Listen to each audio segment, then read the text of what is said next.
The last Colossus may contain explicit content. Check the episode show notes for content warnings.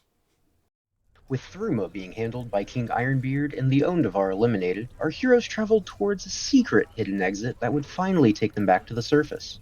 But never would have expected that the secret exit was also the site of an ancient major battle, in the birthplace of Veldrith. After exiting out into the night, the Hangmen conversed with a friendly drunken gnome who suggested they check out the White Flame, a tavern and inn that is open 24/7. So they made their way through this newly discovered town until they reached their destination. It was then that they realized this was not only a tavern and inn, but also an arena. The trio participated in numerous games of skill and luck, not to mention they earned quite a decent amount of gold too. But things were not all fun and games. As the three were saying goodnight, Drauger felt a call from Eferth. He was proud of Drauger for completing his task and offered him a memory. Drauger saw that he had fought during the War of the Colossus against the Ondavar and Infernals to try and keep the world free from their dark grasp. But after the memory, he was offered another, at a price. One favor to Eferth that he cannot say no to. Drauger accepted, and saw that he once had a happy family too, a wife and daughter. Even from a memory of so long ago, he felt their love. It was truly a touching moment. But Drauger wasn't the only one to have their past dug up that night. Aegin had a surprise visitor as she tried to sleep. Ilia, the albino tiefling who had once tried to help her overthrow their king. Ilia explained that the king has his men hunting Aegin, and he would not rest until she was brought back home to be tried for her crimes against the throne. But even more importantly, she had a sliver of cryptic information regarding her quest for knowledge regarding the preservation of a soul. As the sun rose on a beautiful summer's day, the Hangmen awoke to discover one more person from their past. Cal recognized another Goliath in the tavern. They had been sent by Cal's brother Cora to find a bard to write an epic poem about him, but also to track down a group of Dragonborn that were headed towards Nurwood. Cal argued that the Dragonborn had done nothing to provoke any sort of investigation or killing. They were simply just traveling. But there was a disagreement between the Goliaths and their sacred duty to hunt and kill dragons. After Cal's friends stormed off in an angry huff, the three decided it was time to blow off some steam. So, down they went, and found themselves at a secret coliseum beneath the tavern. Hey everybody, welcome back to The Last Colossus, an actual play Dungeons & Dragons series about a group of heroes who must take on a harrowing quest to prevent the rise of a primordial evil that threatens to plunge the world into another war. My name is Matthew, and I am the Dungeon Master. Got a fun fact about Kanar today. We've talked about this nation a couple of times now, and it came up last session during Drauger's memory.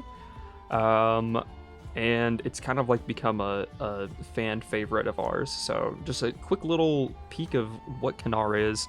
It used to be a thriving metropolitan nation that was created by the giants after the first mortals were created at the beginning of the world, but eventually became a desert-like desolate region after the War of the Colossus and War of the Gods, when it completely ravaged the once beautiful nation and is now home to all sorts of frightening creatures and evil troll warlords.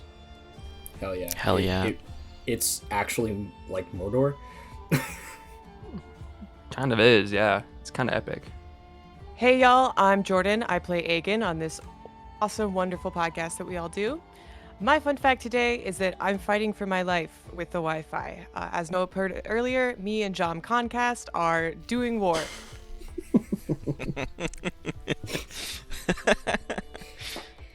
Get him out of here. Get Rick Verizon on the case. Get Rick Verizon in here. Not sponsored, by the way. Hey everybody, I'm Nathan. I play Kalgorath Stone Shield. And my fun fact is that, and I told you about this, Noah. I don't know if it's actually going to be a legit thing or not, but I'm meeting up with some guys to start jamming again, like I did in college, and I'm very excited to do that. Huge. Nice. Actually playing with people consistently is fun. So, What instrument do you play? guitar. I should have said that. I play guitar. So, yeah, it'll be fun. There's a drummer, there's a bassist. I think they're trying to figure out whoever's gonna sing. I don't know. It'll just be fun to mess around with playing instruments with people again. I'm excited. I'll get in there and I'll start singing for you guys. Yes. Yes. Hey everybody, I'm Noah, and I play Drauger. And my fun fact is that we have a new editor. Woo! Yes! Round of applause. It's my lovely, so lovely and beautiful and smart and talented partner, Aaron. Thank you, Thank you, Aaron. Aaron. We love you. Yes, and they have to keep all of this in, so... This is Chapter 12, Fight Club.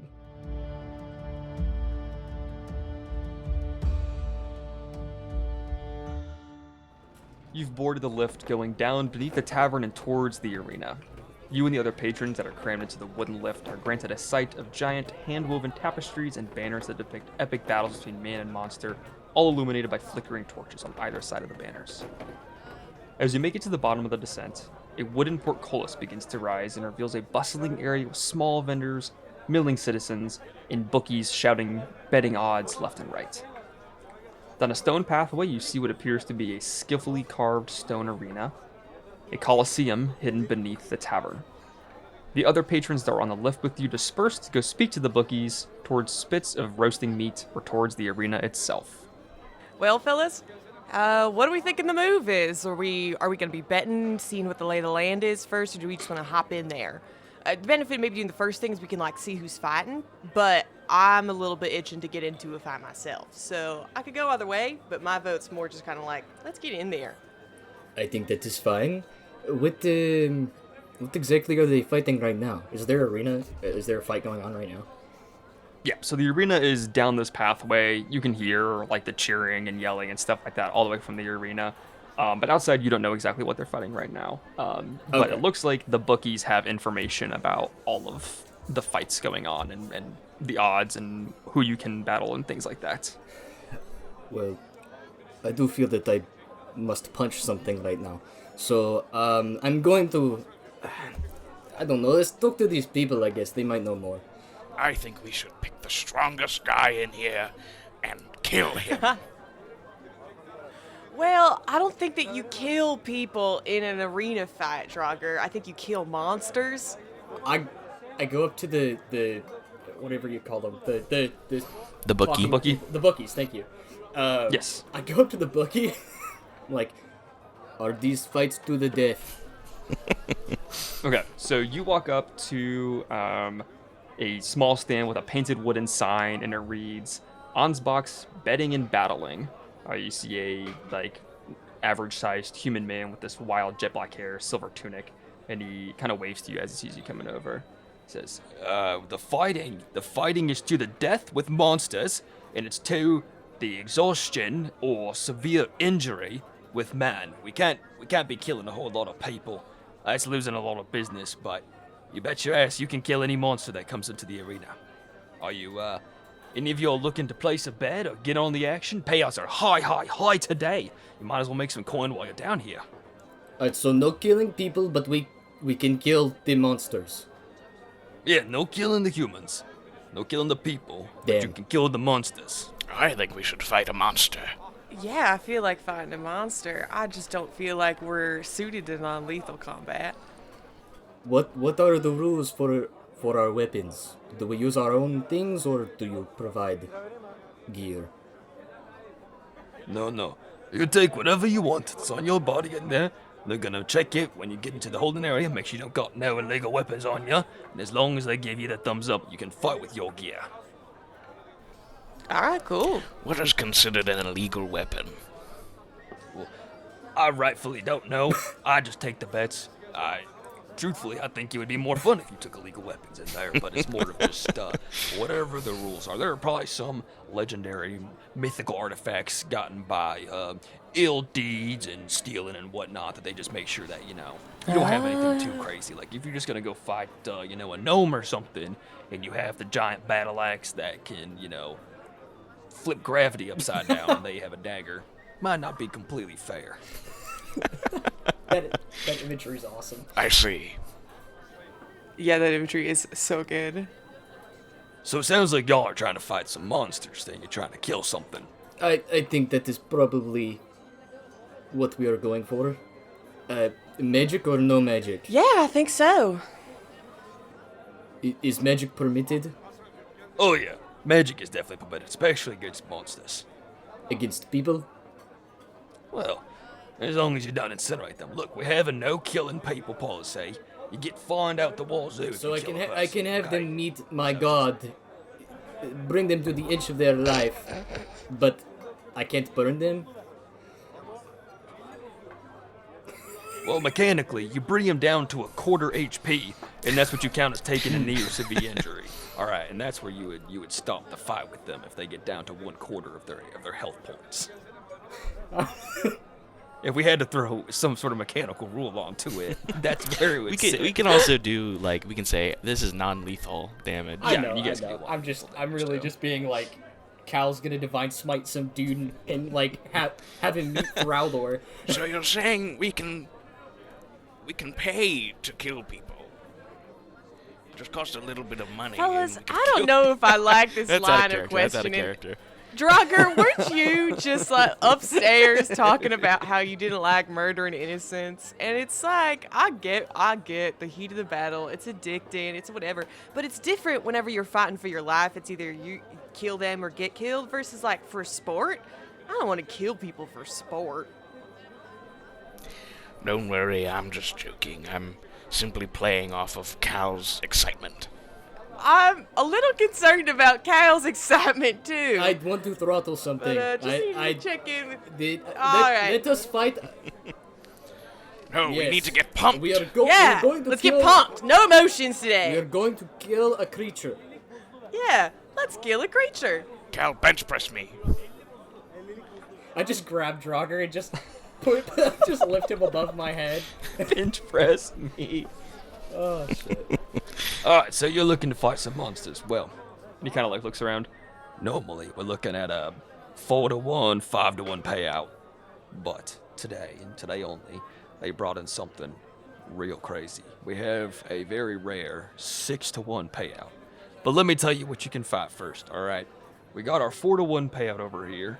We got a giant Canarian scorpion. All right, them Ooh. scorpions are nothing to chuckle at. You know, between their big old pinchers and big old stingers, I Ooh. mean, they've taken plenty of combatant in the arena. We've also got giant Holyphants. Those aren't the little ones you may have heard about from travelers of Eventiri. We got these big old giant Holyphants that come through crossings and start trampling townsfolk, and so now you know they make good sport. Aren't those sentient? If you're looking for the, Or was that just Baldur's Gate 3? ultra-rare- Well, yeah. We're not playing Baldur's Gate 3 rules. What? Wait, what was the that So the option? first one The second is one? a giant Canarian scorpion, Mhm. 4-to-1 payout. The second one is a giant Holyphant, 5-to-1 Oh. payout. In our ultra super rare 6-to-1 payout today, we got the Scoom. What is this? He like kind of like adjusts a sheet of paper from him. Scoomlay Kluwer? Gee, I don't know. You probably know them as the Canar Terrors. They, God, if you've been to Canar, I guarantee you heard of these bastards. They have taken down armies on their own. This one we got today, he's been quite through the ringer, beaten down a bit, but there's still rip your guts out without a second thought. Holy shit. Damn. Do we know anything about them? Why don't you give me a nature or a history check? Can I also do that? Yeah. I got a 23 on a nature check. Hell yeah. A My lot. history. I got a 16 on my history. History or nature check is what you said? Yeah. Okay, 16. Okay. All of you pass. So what are you trying to like kind of figure out about the Canar Terrors? I want to know like what their deal is as far as like, do they have poison? Do they have armor? How do they normally behave? Like, what's that whole deal? Hmm. Okay. Okay. They have armor. They have pretty thick armor.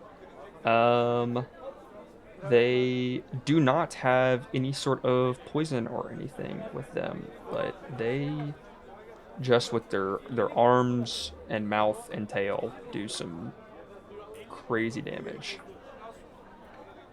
This guy is not lying. They have like taken on armies before and like soloed an army by themselves. Scary. with my history, and I can like expend knowledge from a past life if we want to do it like that. But I want to Okay. like get a flash of remembering maybe like one of them showed up, and like the like tactics maybe that it used, if it was just like indiscriminate rage Are they kill, intelligent? or Oh, okay. if it's like, you know, vengeful, maybe like targets Sure. one person, stuff like that. Okay. Let's do an alternate past life. Love Yeah. that. Makes a lot of sense with the memory you got yesterday.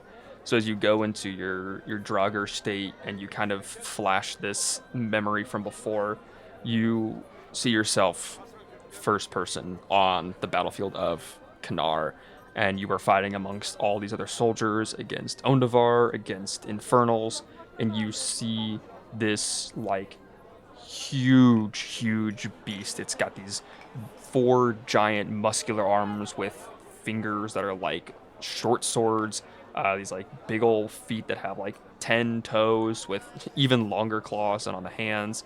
They've got curved horns, almost kind of like a bull, and a big old like alligator lizard face. And you see it just like swiping left and right, just like knocking these people in armor left and right, immediately shredding through like the metal armor that's on their bodies. And you see that a group of them starts to like hit them with some pikes and lances and javelins, and bringing it lower and lower in health. And it looks like it's getting more and more enraged as it's taking more damage and starting to get closer to death. It seems to become enraged, and as it gets enraged, it just starts to like shred the people again. Okay, so it seems to be like an indiscriminate killer, basically. Yes, and you can tell that when it starts to get very low in health points, it is going to become more powerful, Okay. like the Hulk.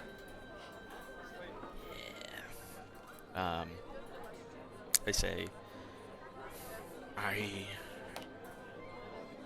have a memory of seeing one of these in battle. Oh? It is an indiscriminate killer, and the more hurt it gets, the more powerful it becomes. So, if we so choose to fight this thing, we should keep that in mind. Yeah.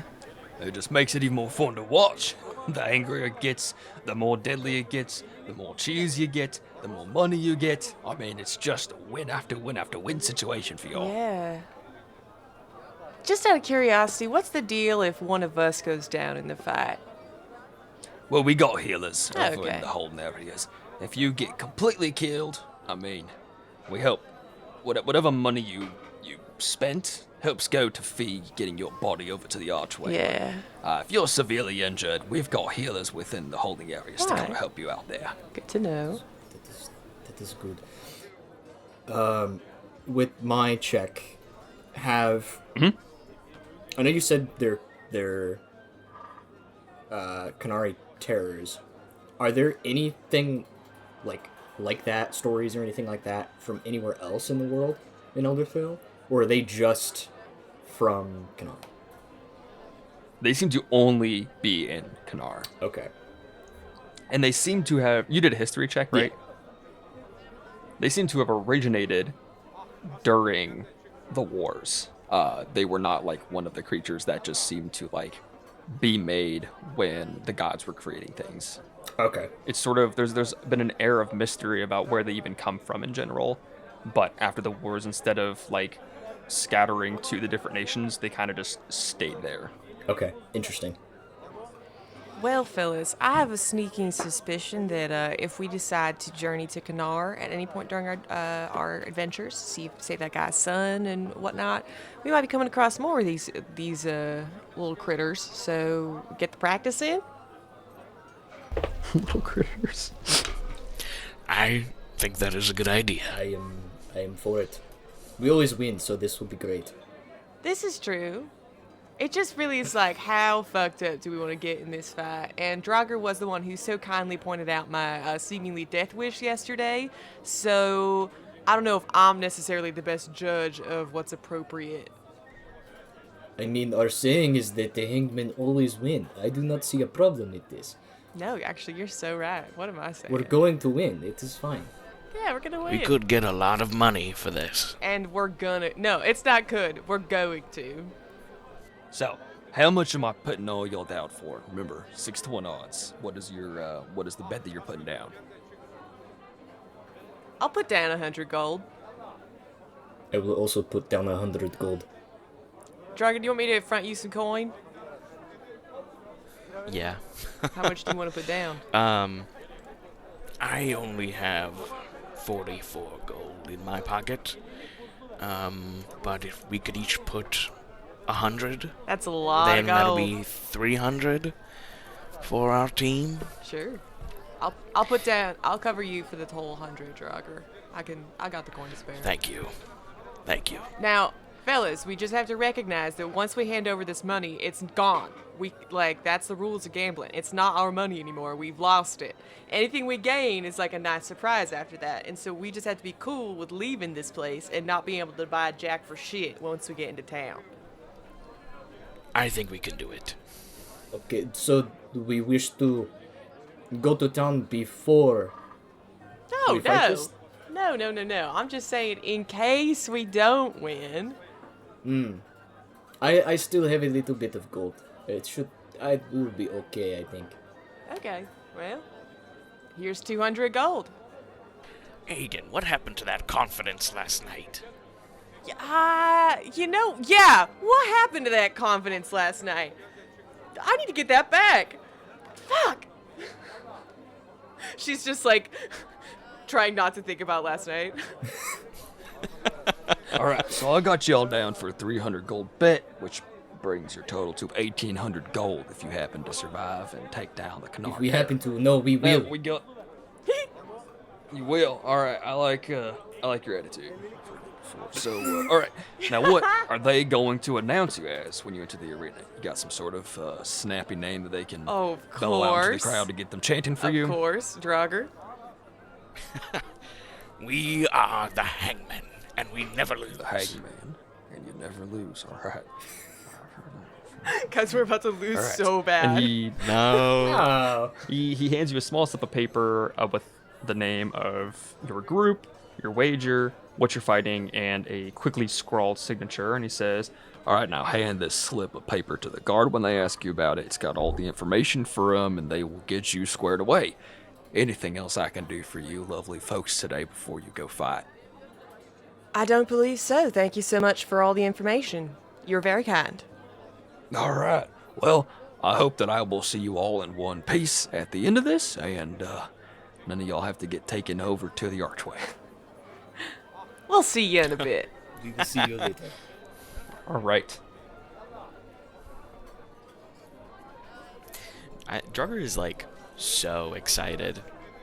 This is probably the most excited about anything you've ever seen him be since you met him.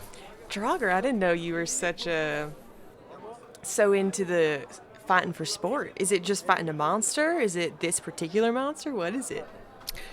There is something about the thrill of battle that just makes me feel alive again. Yeah. That is wonderful. I know what you mean. That's a good way of putting it. And the battles that we've had so far, those weren't. I guess it's the anticipation. I get it. Yeah. There's like a crowd. There's excitement. There's glory to be found here. Exactly. During, the battles that we have had, it has been an excitement as well, but more focused Yeah, on... but there's not an audience. Exactly. I do enjoy an audience. I understand. I so understand. I think as you guys are talking about this, you see Cal just kind of like he's hearing all of the cheers and everything, and he's like looking up above everybody in the rafters and whatnot. He's like, the Goliaths need to do something like this back home. Yeah, I'm actually kind of surprised that they don't have like fighting pits. I mean, we'd fight, but there is they should do it for, I don't know, money. They get the crowd like this. It's all about succession and stupid things like that back home. But this would be a lot of fun back home. It's almost like we should save the strongest. We should make fighting a professional sport, and so it's not just the strongest people who are leading our country, it's people who are actually suited to leadership roles, and not just the person who could punch the best, you know? Exactly. I agree wholeheartedly. All right. So you guys walk down the stone path towards the arena, the smells of fatty food flooding your senses, combining with the shouts of fans, spectators, bookies, and monsters. As you walk beneath the large stone archway of the arena, a wooden sign points to the left and right. The sign to the left says arena, and the one to the right says fighting pits. So you head left towards the arena and go up a short spiral staircase into a landing that overlooks the arena below. The landing stretches on in a large oval, so you can stand anywhere and have a decent view of the fight below. You catch a quick glimpse of the arena below and see two figures in shining armor fighting a stark white owlbear that's rearing up to pounce at them. As a voice draws your attention away from them and says, So, are you here to fight, or are you here to watch? Well, I believe we're here to fight. The bookie give you your slip? Yeah, the bookie gave us their slip. Who are you? What do you do here? I'm the guard. I take you to the prep area, and I get your slip to give to the announcer. All right, cool. Well, here she is. Thank you. All right, let's get going. We gotta get you all suited up for battle. Ooh, suited up. the arena guard leads you through the crowd as the owlbear mauls one of the men armed below. And the crowd is a mixture of applause and groans as someone just won a lot of gold or lots too much. You reach a central point of the oval and are led through an archway entrance and down a flight of stairs. The guard unlocks a wooden door for you and then beckons you to enter. It's a small stone room, no more than 20 feet wide and long. There are some basic weapons on racks, a healer in white robes near a bench, a wash basin, and a metal portcullis that blocks you off from the arena proper. All right, this is the prep area. Get yourself ready for the fight. We didn't detect any illegal magical items from you when you walked through the archway. Monsters fought to the death. Any questions? No, I think you covered it. I think we are ready. All right. We'll be announcing you soon then. Prepare yourselves. And he leaves the room and leaves you to prepare for the fight ahead. Aegin's gonna lean in close to the two of you guys and go, fellas, do we have any illegal weapons on us? I would say not. No. And I'm gonna grab the sword and whoosh, pull it out of me, and it turns into a long sword. And I'm gonna take the shield from my back, and Yes. I'm fucking ready. Drauger, that never ceases to be sick as fuck. Okay. There is some basic weapons here, but I'm assuming you guys are just going to use your weapons. There seems to be a healer here, wash basin, bench. Anything you guys want to do to prepare yourselves before the arena fight starts? I think I'm just gonna talk more about the what is it called? The Kanar Terror. The Kanar Terror.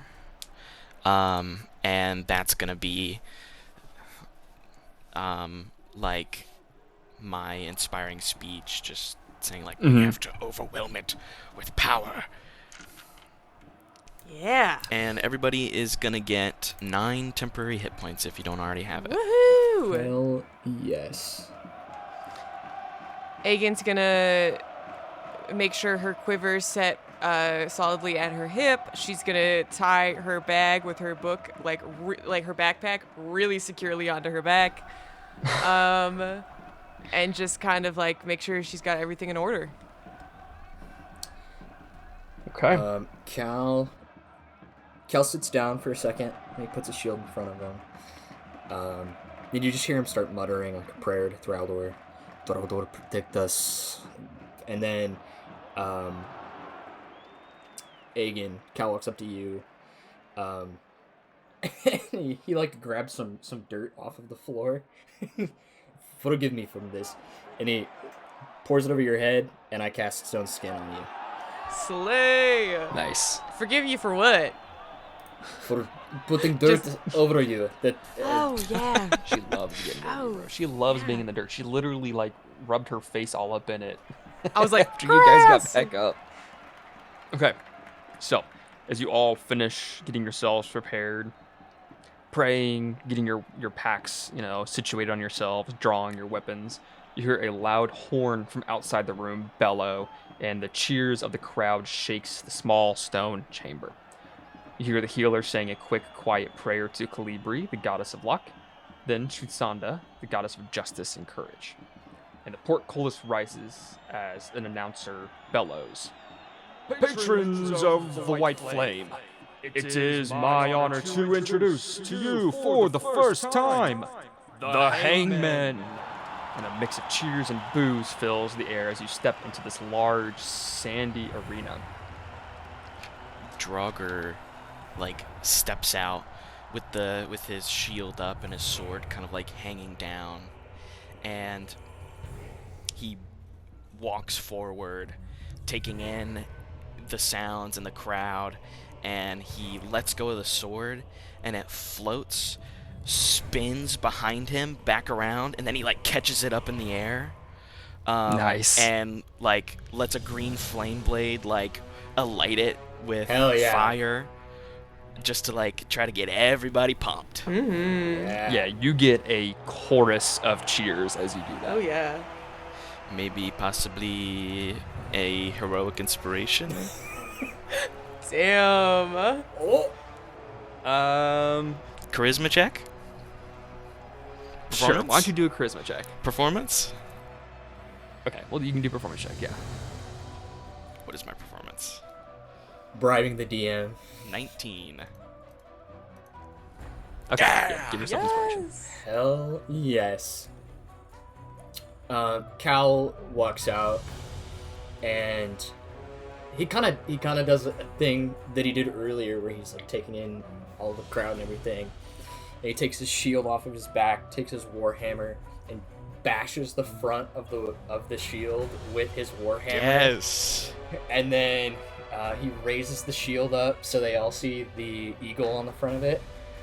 Is it the eagle? Yes. I can never fucking remember. It's an eagle. It's an Yeah, eagle. it's an eagle. So they see the eagle on the front of it, and then he pushes it into the air one more time, and I cast Bless on the three of us. Oh, hell yeah. Nice. So slay. Yep. Why don't you do a performance check? Performance check. That is a 14. Okay. All right, you get inspiration as well. You're the goat. Come on. There seems to be less cheers than Drauger, but you have enough to get inspiration. Hell yeah. Aegin's gonna take her cool knife and she's gonna toss it in the air a few times, and then she's gonna throw it in a perfect circle around herself, catch it, and then a little bit of lightning kind of sparks as she grabs it with her hands. Hell yeah. Sweet. Hell yeah. All right, go ahead and do a performance I check would as well. love to. That's 16 for me. 16. All right. Just like with Cal, you don't get quite as much applause as the crowd gave Drauger, but you do get inspiration. Woohoo! It was clear that Cal and I were like, oh shit, that was really cool. We gotta do something. Yeah. Yeah. All right, so you finish your flourishes. You have the audience cheering for you. You've all gained some inspiration. And as the cheers are getting louder and louder, and you've walked out from underneath the portcullis, you see that the reinforced one to your left starts to raise, and as it does, it kicks up some dust and dirt from the ground and creates this hazy smoke right in front of the opening gate. You just see this giant hulking silhouette of a monster behind it, and as it steps through the haze and the smoke and the dust, you see this towering lizard-like creature that has these giant muscular arms and legs with talons and claws that are as long and as sharp as swords. It's got a back full of spikes and a tail that swings back and forth, filled every inch with little tiny protrusions of sharp dagger-like spikes. It has 4 arms, and a big old head that's kind of like a cross between some sort of lizard, dinosaur, dragon, alligator thing, and these big bolt-like horns that curve down and have like big metal loops on them on the tips of the horns and on its nose like a bull ring. And it looks over at you as you finish your flourishes, and it growls, shaking the entire stadium, bringing louder applause. And everybody roll me initiative. Yes! Its growl shook the arena. That's so scary. Guys, I'm like nervous. Fuck. I'm like having to breathe to get my heart rate to come down. Natural 20. Let's go. Holy cow. 6. I got a 14. Drauger's always slow on the startup. Dude, I also got a nat 20. Dude. No, I'm fucked. We're all so fucked. Okay, so for our audience, the order is going to be Cal, the Kanar Terror, Aegin, and then Drauger. Cal, you see this giant hulking creature that you know is cemented in the myth of Eldrathil, fighting against gods and Colossus and giant and mortals alike. What would you like to do to start off this arena fight? I'm gonna use my bonus action first, and I'm gonna cast Divine Favor. It's not a concentration spell. I can just cast it. And until it lasts for a minute, until the spell ends, your attacks with weapons deal an extra 1d4 radiant damage on a hit. Hell yeah. Come on. Put a little season on it. I want to hear how this looks. As he's walking out and he sees this thing, he just goes, "Drauger, protect us." And after he raised the shield to cast Bless, he raises the Warhammer and it glows this golden light. And then he's going to charge this fucking thing. I'm gonna move up to it. 1, 2. I do. 1, 2, 3, 4, 5, 6. Fuck. What's my movement? 30, so I can move 6. Fuck.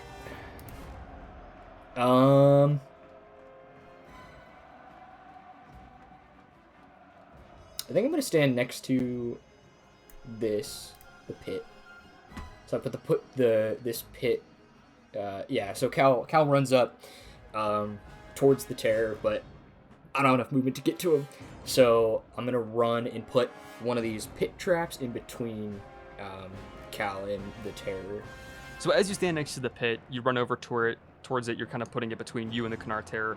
And when you look down, you see that within this pit, there seems to be this orange light that's building up deep within it, and it seems to be deeper in the pit, some sort of pool of lava. Damn. Lava vent. Holy shit. That's cool. It's gonna shoot lava. Can I make like an investigation check really quick or a perception check on this thing to see if like there's a timer for it? Like it's building up. Sure, that'd be great. I gotta. What kind of check do you want? Investigation is fine. I think that works. Perception? Okay, give me a perception check then. Okay. I rolled. So that's a 19 for my first roll, and then it's a 10 for my second. He didn't need much more than a 19. He's got to get the bad rolls out. I had to ask. True. Okay. As you're looking at it, you see that the ground is kind of shaking a little bit beneath it. And when you look at one of the other pits, it seems like the ground shakes in a little bit underneath it too. It seems that during combat, one of the 4 pits is going to do its status effect each round. And you don't know which one is going to happen. So mechanically, at the end of each round, I will roll a d4, and one of the traps will do something. Okay. As Cal walks up to it, he just goes, "It appears we have traps that will go off while we fight this thing. I don't know which one will go off first, but we can use this to our advantage.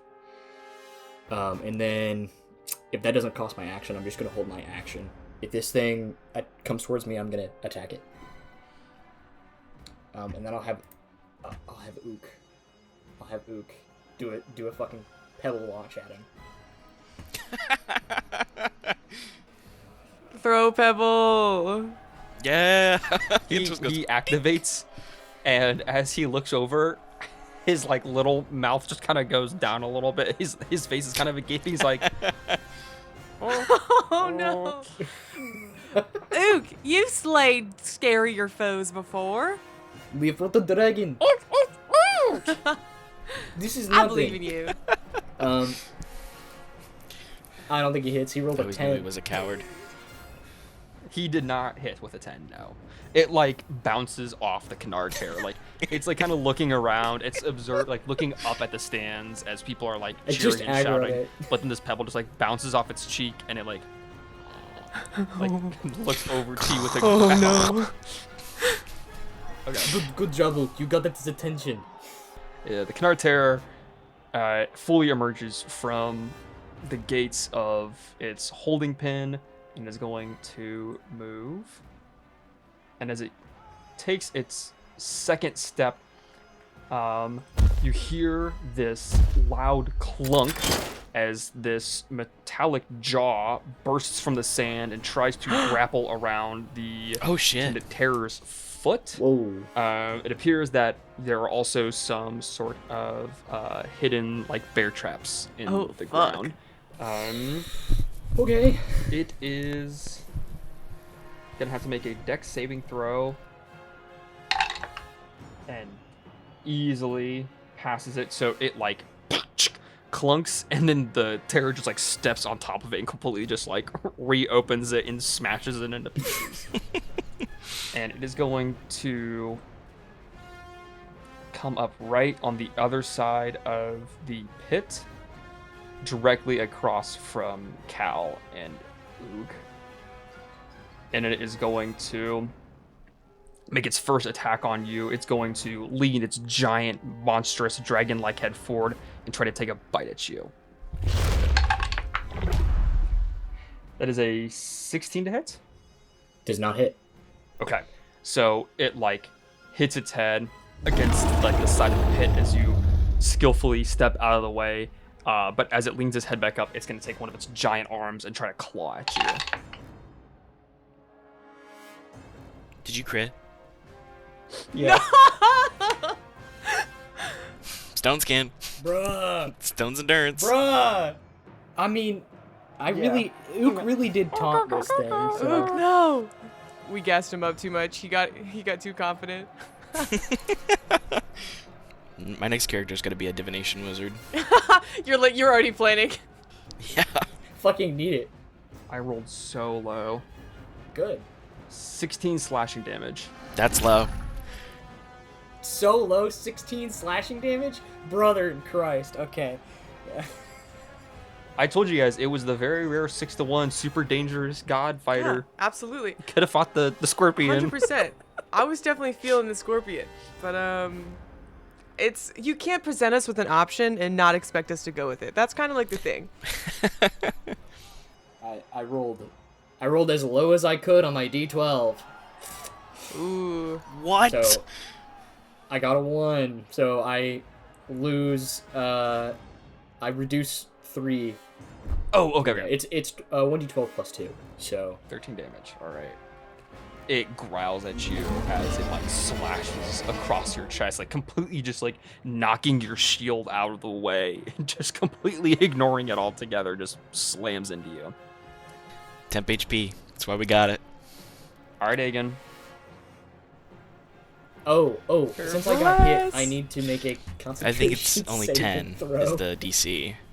Because you took 16 or 13, so half would be less than 10, so it's 10. Can I get here? Okay. Or So do I I have just to? need to. How much So I was here. speed do you have? Where, Uh huh. Can I go diagonal or do I have to go like 5. You can go Yeah, diagonal. diagonal. 1, 2? Yeah, I can get there. Come on. I got exactly. So we a still have 10. bless. Alright, good. You're blessed. Stay there. Yes, you still have bless. Oh, I never made my attack action, by the way. Correct. Yes. Okay. We'll come back to you in a second, Aegin. Nope. Yep, absolutely. No, you should go first. Yeah. Okay. I'm gonna roll hit this guy. I get 2 attacks now. Okay. Does an 18 hit? An 18 hits. Oh, thank God. Yes! I thought you were about to say it doesn't. I was like, we're fucked. We are so fucked. No, I'm not that mean. Yeah, it would've been we're awesome. Actually fucked if an 18 did not hit. What the fuck is going on today? I'm having the curse. It's the curse, man. I roll in the dice tray. Move everything around. Did you roll wrong? Stand up and turn bad. around 3 This is times. bad. Spit over your shoulder. Do a backflip on camera. You gotta shake the bad luck out. So that's 7 damage, guys. Hey, Okay, good. I was like, I'm gonna get my calculator out. I can actually do that one in my head. that tells me that there's probably at least Yeah. 3 That was not digits. great. 700 health. All right, so you use your warhammer. How do you do it? What does Cal have? Cal gets slammed in the chest by this big ass claw, and then misses the first attack, but he hits the I second think. one. I think the first attack is like he's trying to use his momentum, like as the terror kind of like flings his shield to the side. Cal tries to use the momentum and spin around and hit him, and just whiffs completely. And then he sort of resets himself and goes for the Okay. arm. You slam into went the out. arm, like it hit you. You go to hit it, you miss, and then as it's like starting to bring its arm up again, you just kind of slap it out of the way with your warhammer. Yeah. Hell yeah. All right. Aegin, you have moved diagonally away from your opening portcullis, past a brazier, and behind one of the big walls. What would you like to do? Yeah. Okay. What she's gonna do? So she sprints to behind this wall. So she's kind of like peeking out from behind the wall. She is going to pull up the cloak hood of Elvenkind that gives her, it gives anybody disadvantage on checks to find her and her advantage on stealth. And she's going to cast Hunter's Mark on the Kanar Terror, Awesome. which will just give me an extra 1d6 to damage whenever I hit it, and perception just to find it. That's actually it for her turn. So boring turn to start, but we'll get spicy here down the road. Okay, and what's your AC? My AC is 15. It is currently 20 because you were behind 3/4 cover. Slay. All right, Drauger. Okay. Drauger's gonna run up. I am going to, as I'm running up, bonus action, Hexblade Curse. Hell yeah. And this like archway kind of just like forms around it. This like shiver, chill runs down its spine as it is cursed by me. Wonderful. Let me mark that off. That's my bonus action, and then I also get 2 attacks, which I'm gonna take. Nice. Do it. Longsword. Here we go. Woohoo! And for our audience, Drauger has run up directly beside Cal. So Cal and Drauger are facing on the terror head on, and Aegin is to the south of them, just a little bit behind a wall for cover. This is just like that time with the dragon. I got a 21 to hit for my first attack. That hits. For my second attack, oh, I get to add a d4. That becomes Yes, a yes. 18 for my second attack. An 18 hits. Nice. All right, so I'm just gonna do the total damage. I'm one-handing the longsword with a shield in my other Okay. hand. Oh, and I think I get an extra 3 damage for both. That's gonna be 25 damage. 25 damage. Okay. Jeez, come on, Drauger. Let's go. That's what we needed. not my wimpy 7 damage. Hey, get him out of the way. It's about chipping him down. All right. What does it look like as you're attacking this thing twice with your sword? So run up, Hexblade Curse, the Terror, and then I think I like flip my sword around and stab through its hand and wrench it out. The claw that struck Cal. And I say, "Don't worry, Cal, I have your back." Ah, yes! I also have your back. I'm just a little farther away. And you're like, where did that come from? Must have been the wind. All right. Anything else for your turn, Drauger? That's my action. That's my bonus action. I cannot do anything else. Okay. I am rolling a d4 to see which of the pit traps get activated this turn. That is a 4. So, number 4. Over by me. Aegin, you see it and hear it first, but there's a thunk that is immediately followed by a barrage of smaller clicks, and you see this small pillar rise from the center of the pit, and it spins around and launches a barrage of small darts at blinding speed. So I'm going to determine which way they are shooting.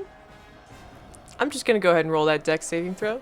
All right, so it is going to be in a 10-foot sphere that this rolls around. Yeah. I rolled an 18 on a dex save. Am I rolling a dex save? I just assumed. Or do I just get hit? No, it rolls to hit you, actually. That's an 8. That does not hit you.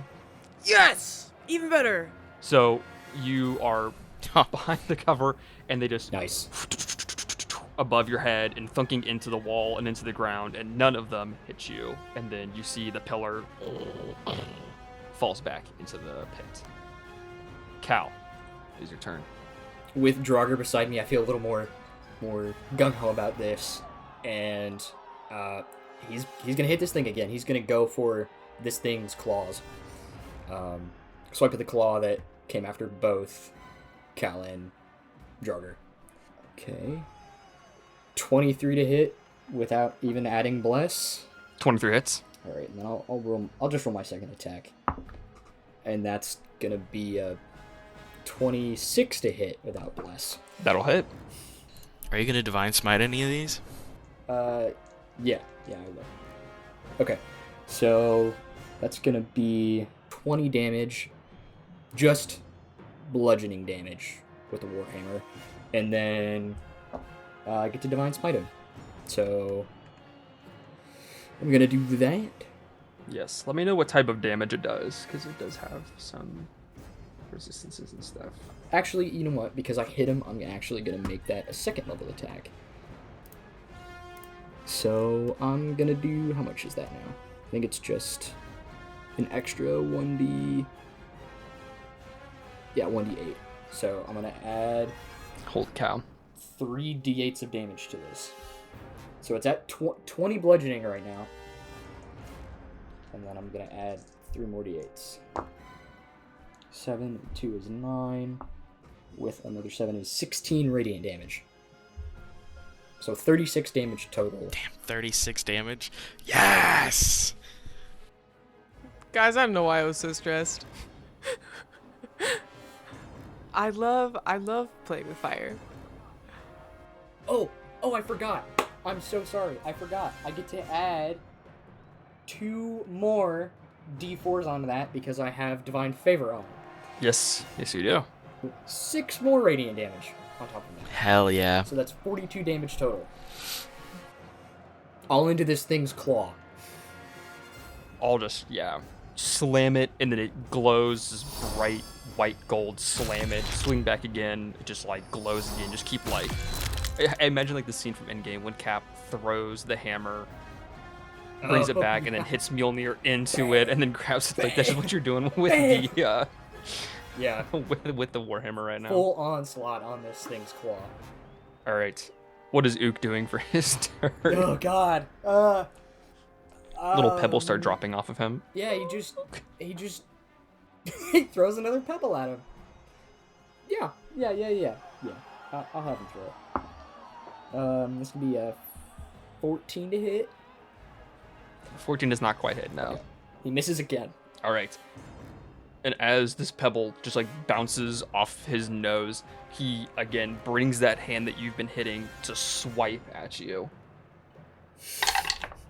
Can't touch It this. is a 19 to hit. Spoke too soon.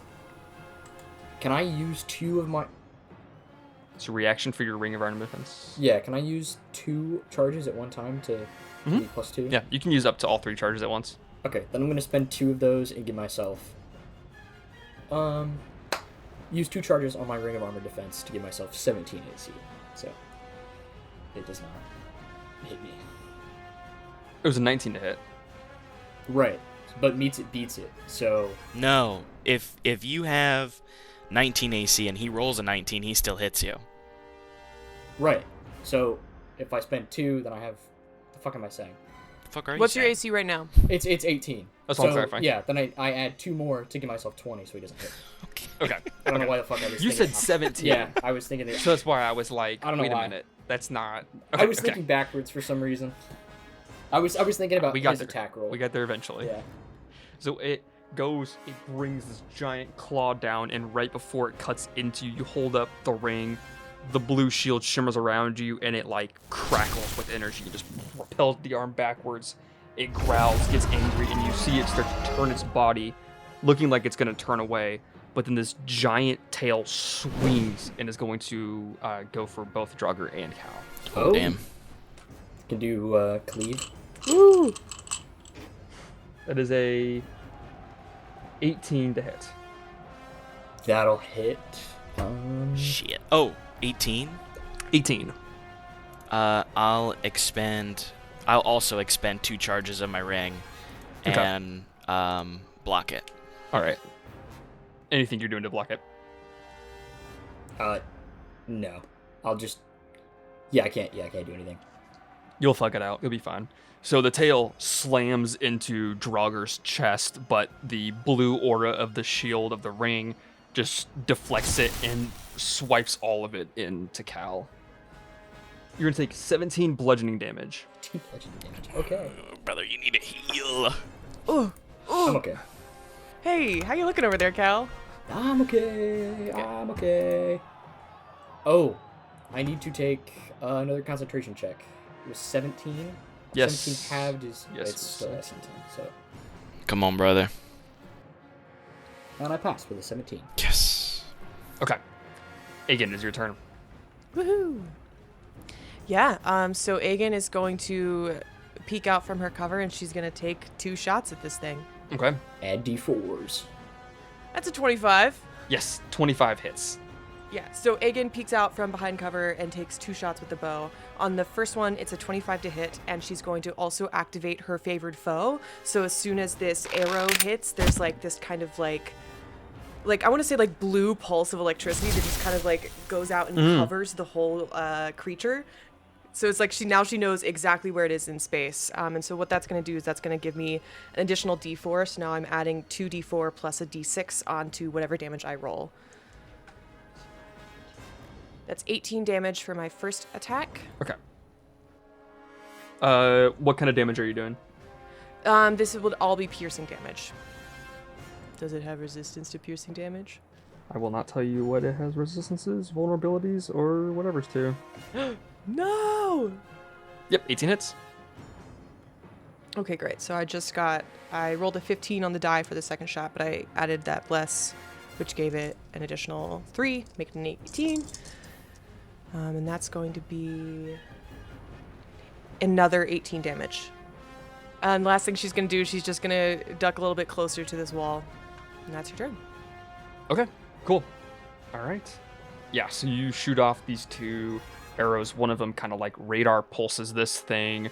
You can see it completely illuminated blue. And you shoot off the second one, and you see like the arrows like pierce in between its scales and are sticking into like the dark like obsidian black part of its skin beneath the scales. Drauger, it's your turn. Okay. Bonus action. Hex.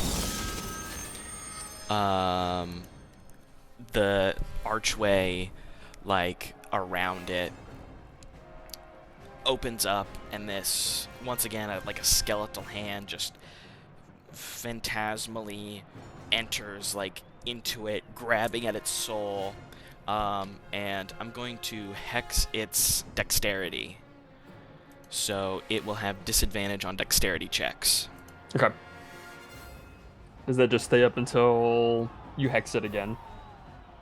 I do have concentration on it. Okay, cool. And then I'm gonna take 2 more attacks at it. Yes. I rolled a 10 on the die, but plus 8 plus another 3 from Bless is gonna be 21. 21 hits. And then for my second attack, I rolled a 14 on the die, so that's definitely gonna hit too. It is actually, let's see, 22, 24 to hit. For all you math heads out there. So 2d8 plus 2d6 necrotic plus 16. Plus 16 is crazy. That is nuts. Yeah, plus 16 is wild. So that's 10 necrotic damage. Okay. And 23 slashing damage. Okay. I think it like the spectral hand grabs like at its soul and drags it down, and so when its head comes down, I just take 2 hacks in the back of its neck. Yes. And this like dark green spectral energy just like cracks some of the scales around it, like withering them. Amazing. That looks so cool. All right. Rolling a d4 to see what in the arena activates. Oh, As a God. 1. So, Drauger, Cal, the Kanar Terror.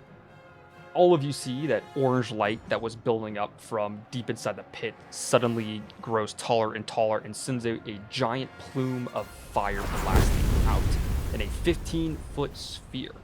So you guys need to give me dexterity saving throws, and Yep, the Kanar awesome. Terror will have disadvantage. I got a 16. Okay. Dex saving throw? Yes.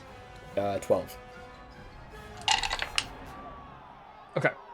Cal, you take 12 fire damage, and then so the Terror and Drauger are going to only take 6 fire damage. And I have the Ring of Fire Resistance, so there's only gonna be 3. That's awesome. That's awesome. Nice. That's perfect. Hell yeah. Okay. Cal, we are back to the top. It is your turn. I am going to use my action to pop all of my lay on hands. Let's go. Get healed. I'm gonna use my action to use on my lay on hands, so I get 25 HP back. Awesome. And you see, like, Cal kind of takes like a step back after he got hit with all of that, with the tail and everything. And he just holds his shield up and like just puts his hand on his chest, and a golden light, begins to stitch up some of the bruises and the cuts that he's got. Awesome. And then as a bonus action, I don't think I can do a lot at that point. Nope. That's the end of my turn. Okay. All right. And Ook, is he throwing a pebble? It's gonna slam him. I think I'm gonna slam him. I'm gonna try and slam him. Slam him. As Cal like takes that step back and goes to heal himself, Ook jumps off his shoulder and like tries to slam down on this thing's head. And he gets a nat 20. Yeah. Let's go. Let's fucking Of go. course he dies. It's 5 bludgeoning damage. He's got a little bit in. All right. The Terror kind of turns itself to look at you, Drauger. You had grabbed it by its soul to yank it down, slam it on top of the head multiple times. It looks furious at you. It is going to try and bite you first. It will try. Dude, I got another natural 20. That's crazy. Dude. That's crazy, man. Let's go. The dragon dice are about to go away. Yeah. How about to swap to the Witcher dice? So Since we're still within 5 feet of each other, I'm gonna use my shield. I put my shield up while I was healing myself. I'm gonna kind of use my shield to impose disadvantage on bouncing. Yes. okay, That's why he's a goat. King. Paladins are really good. Mm-hmm. All right, so there's a 23 to hit instead. Misses. It does hit, yeah. Not a crit. It's not a Hey, crit. not a crit though. I am just glad that it was not a crit. That would have been spaghettios for Drauger. Okay, so he goes to bite you. You're gonna take 20 piercing damage, I'm glad that's not a crit. and then it's going to use its second attack to try and claw at you, and that is a 17 to hit. I'm gonna expend my last charge on my ring to make a miss. Let's go! Okay, good. It is like just about to pick you up with its hand, and you pop the ring, and it blasts its hand backwards, and it like growls. I'm so glad I decided to use a shield for this fight. Yeah. You will not have me.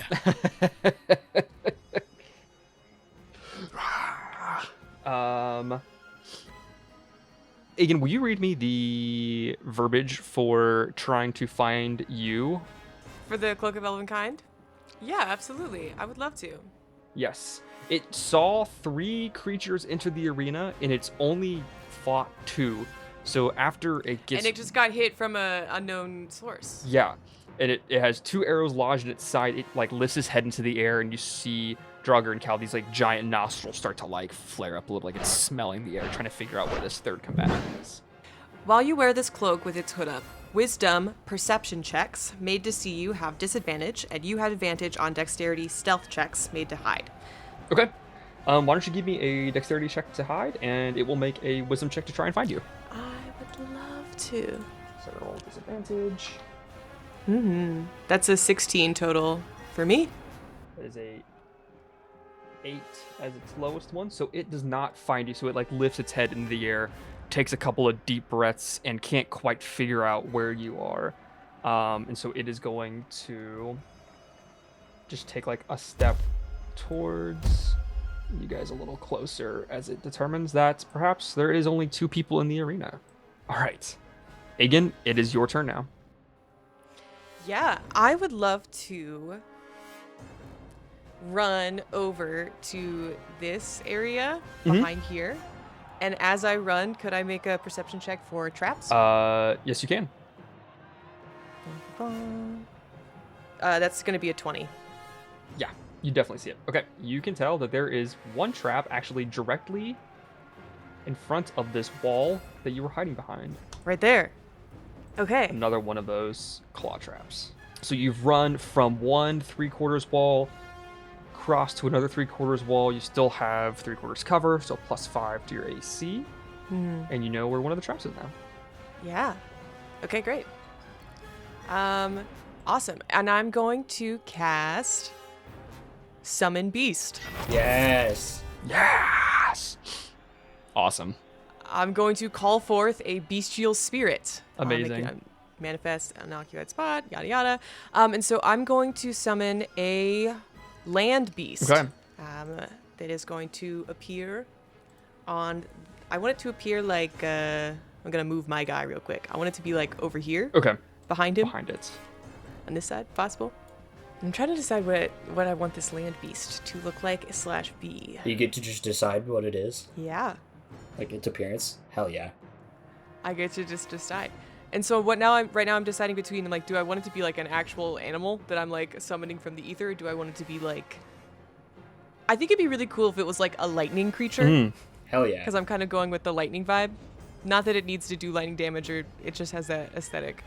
And so I want it to look like a bear made out of lightning. It's the owl bear you saw earlier. Yeah, it's the owlbear I saw earlier, but it's kind of like smaller and made out of lightning. Awesome. Okay, so it appears this spectral blue electric bear next to one of the braziers behind the Kanar Terror. You can move that wherever you actually want it to be. That is your bear Perfect. now. That's my bear. And that is on everything Aegin can do on her turn, but the bear acts on my initiative, and so I'm just going to have it do a rend attack on the back of this creature. So this creature, just turned around and was like, oh, I guess there's only 2 people in the arena, and I want this bear to just be like, psych, bitch. Perfect. Let me see what my attack stuff is. I'm gonna start rolling this d20. The tiny one? Yeah. The tiny one. 19. Never mind. Damn, bro. It's not the die, I think. It's just you, Matthew. It's just you. Matthew, have you ever tried gambling? God, dude, don't even started. So that's a 19 to hit for my bear. 19 hits. The bear does 13 points of piercing damage. Way to go, bear. All right. Yeah, it's going like this. Bonk, bonk, bonk, bonk, bonk. And just like poking it with its nails. It's like Kuma from Tekken. Mm-mm. The Kanar Terror, like, it is just, almost grabbed Drauger, and then this bear starts slashing at it, and it slowly just, like, turns its head and, like, lets out this growl that sends out, like, this dust, but the dust, like, doesn't actually, like, penetrate the bear because it's made of lightning, so it's just, like, this Just goes badass, through the like, bear? electric bear standing in the midst of, like, a sandstorm. Hell yeah. Yeah. I also like to imagine that when Aegin casts it, like one of her eyes like lights like flashes this really blue, and then it like beam like projects yeah. and then like expands into the bear where it hits. That's awesome. She's R2D2. Yeah, basically. Drauger. Okay. Fuck him up. Bro, when is Emi gonna fight? Emi. Fucking When is scared. Emi gonna do her one hit? Bro, or she's, 1 point of she's damage? snoozing in a little cat bed that's inside of Drauger. I don't think Emi is a fighter. At this moment. Yeah. She's a lover, not a fighter. The Emi arc that everybody's been asking for. Okay. Here's what we're gonna do. I'm going to use my action to use my pious false life. Nice. Good stuff. So that means it'll be a D4 plus 14. Because I get to add an extra 10 temporary hit points. Sweet. Once again, Eforth likes me. Rolled max. That's gonna be 18 temporary hit points. Nice. You guys bonded a little bit when he gave you some memories. Yeah. Oof. And then bonus action, dancing sword. Hell yeah. So I at least get to make an attack. 15 to hit. 15 does not hit. Then that is a miss. Okay. I put a flying sword token on the board, and you can move that wherever you would like it to go. Sweet. The energy that I used to slash into the terror reabsorbs back into me, and the cracked helm pauldron that I have, the crack like grows bigger and more smoke billows out of it and kind of wraps around me as I get these temporary hit points, and I That's sick. loose my dancing blade, and it goes to strike, but it ends up hitting one of the horns and just like bounces off. Love the inclusion of the cracked helm coming back. That was such a good visual. All right, I'm rolling a d4 to determine which obstacle is going to ignite.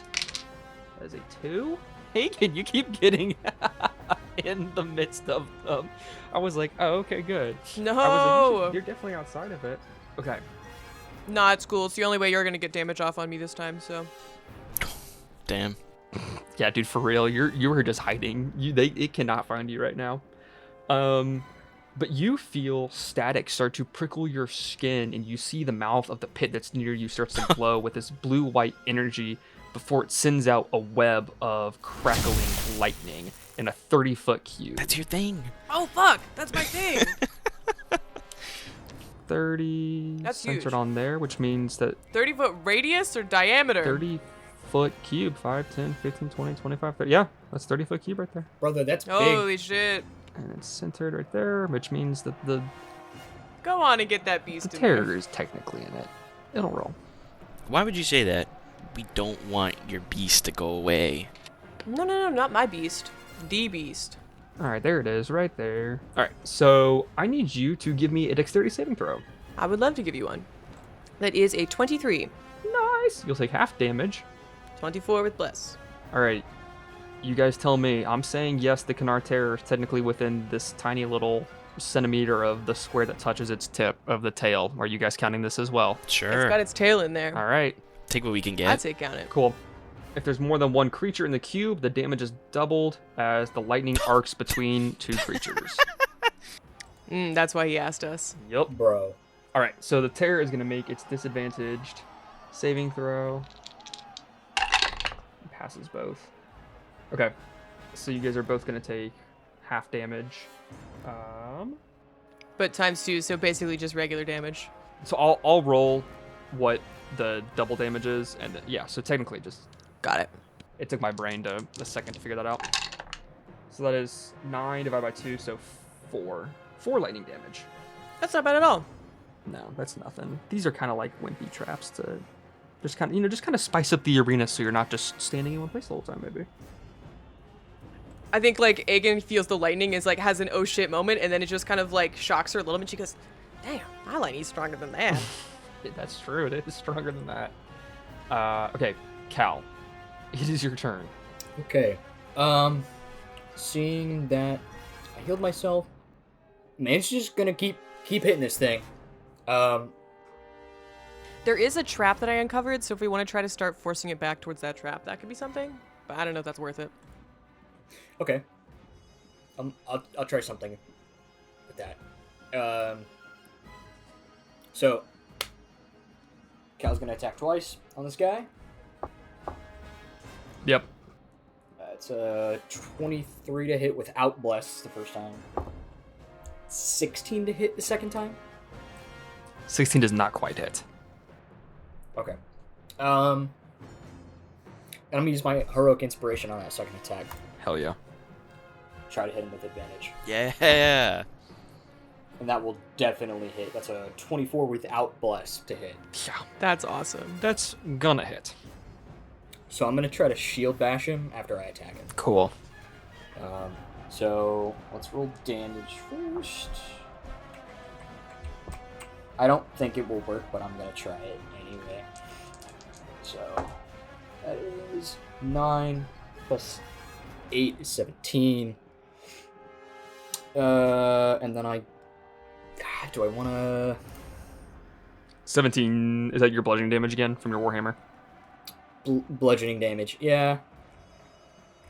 And I'll do a first level Divine Smite on him. So I'm going to add 2 more d8s of radiant damage. So that's 9 radiant damage, plus I get 2 more d4s of radiant damage. For 5 more radiant damage. And then I'll let you decide on this, Matthew. It just says, with my shield bash, it says if you attack a creature within 5 feet of you as part of the attack action with a melee weapon, you can immediately bash the target with your shield if it's equipped. So he's got to make a strength saving throw of a DC 12. Since I attacked twice, could I attempt that check twice? Ooh, that's a good question. Yeah, just one time. Okay. DC 12, strength. 14. It's 14. Okay, I got bad news for you. It is a strong beast. But I'll whirl the Witcher dice. We'll see if we get something low this time with the Witcher dice. That is a 15. Oh! Damn. I tried. Yeah, Cal just goes in, hits this thing twice. He hits one arm, and then crosses the other side, hits the other arm, and on that second attack, again, this glowing light comes out of his warhammer and blasts into this creature's arm. Okay. And that's it. I gotta do Ook. I always forget Ook. Never Don't forget. Ook. Ook, never forget. Ook is going to alley oop after I do that second attack. He's gonna alley oop is crazy. He's gonna alley oop after that second attack, and he rolls a 17 to hit. 17 hits. Damn, come on, Ook. Damn. That does 3 damage. 3 bludgeoning damage, I think. Yes. Okay, you see this Knarr is currently surrounded. There is an electric lightning bear behind it, a flying sword behind it, Yeah, there Cal is. and Ook and Drauger in front of it, and it is going to use its ferocious charge to dash forward 20 feet. So it's going to dash past Cal and Drauger, and I need you guys to give me Okay. a DC 17 strength saving throw as it charges into you. Opportunity attack? Fuck. Come on. I love the charging attacks. DC 17. So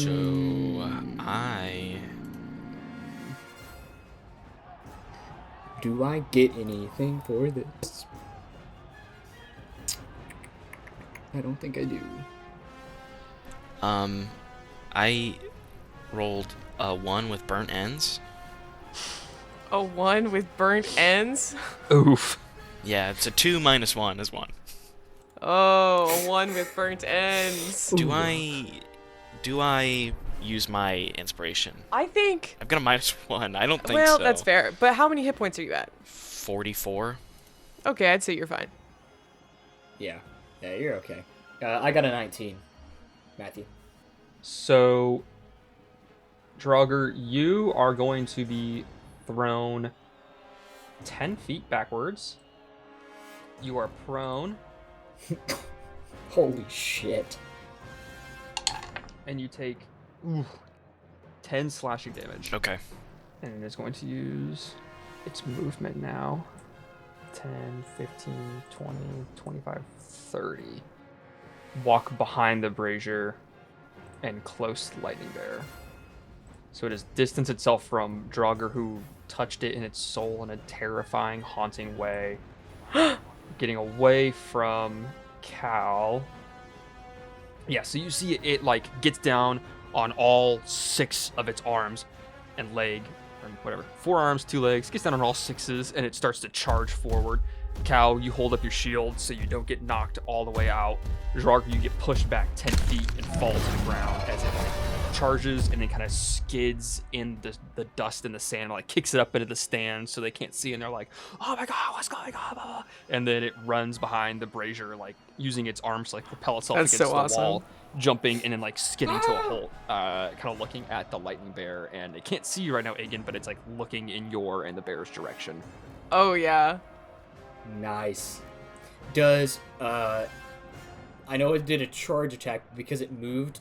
Do I get an opportunity attack because I saved against it? Sure. Why not? Like, I didn't move. The fact that you're giving this to me makes me feel like we're not even anywhere close to killing this thing. I didn't say that. It's fine. We got so much time. Yeah, whatever I do is not gonna hit that. I rolled a 3, so. If you rolled a 1, I was gonna make you fall into the pit, because that would have been funny. No! Did you take damage on the charge? Oh yeah, he'll take half damage.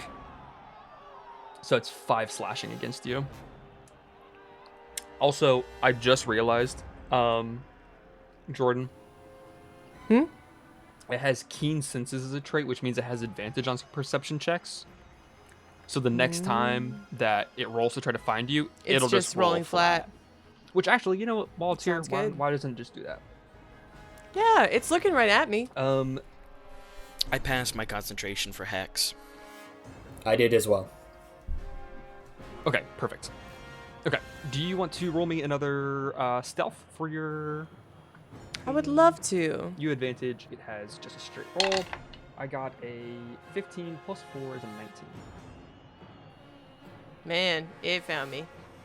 Uh-oh. Gulp. Gulp. That's okay.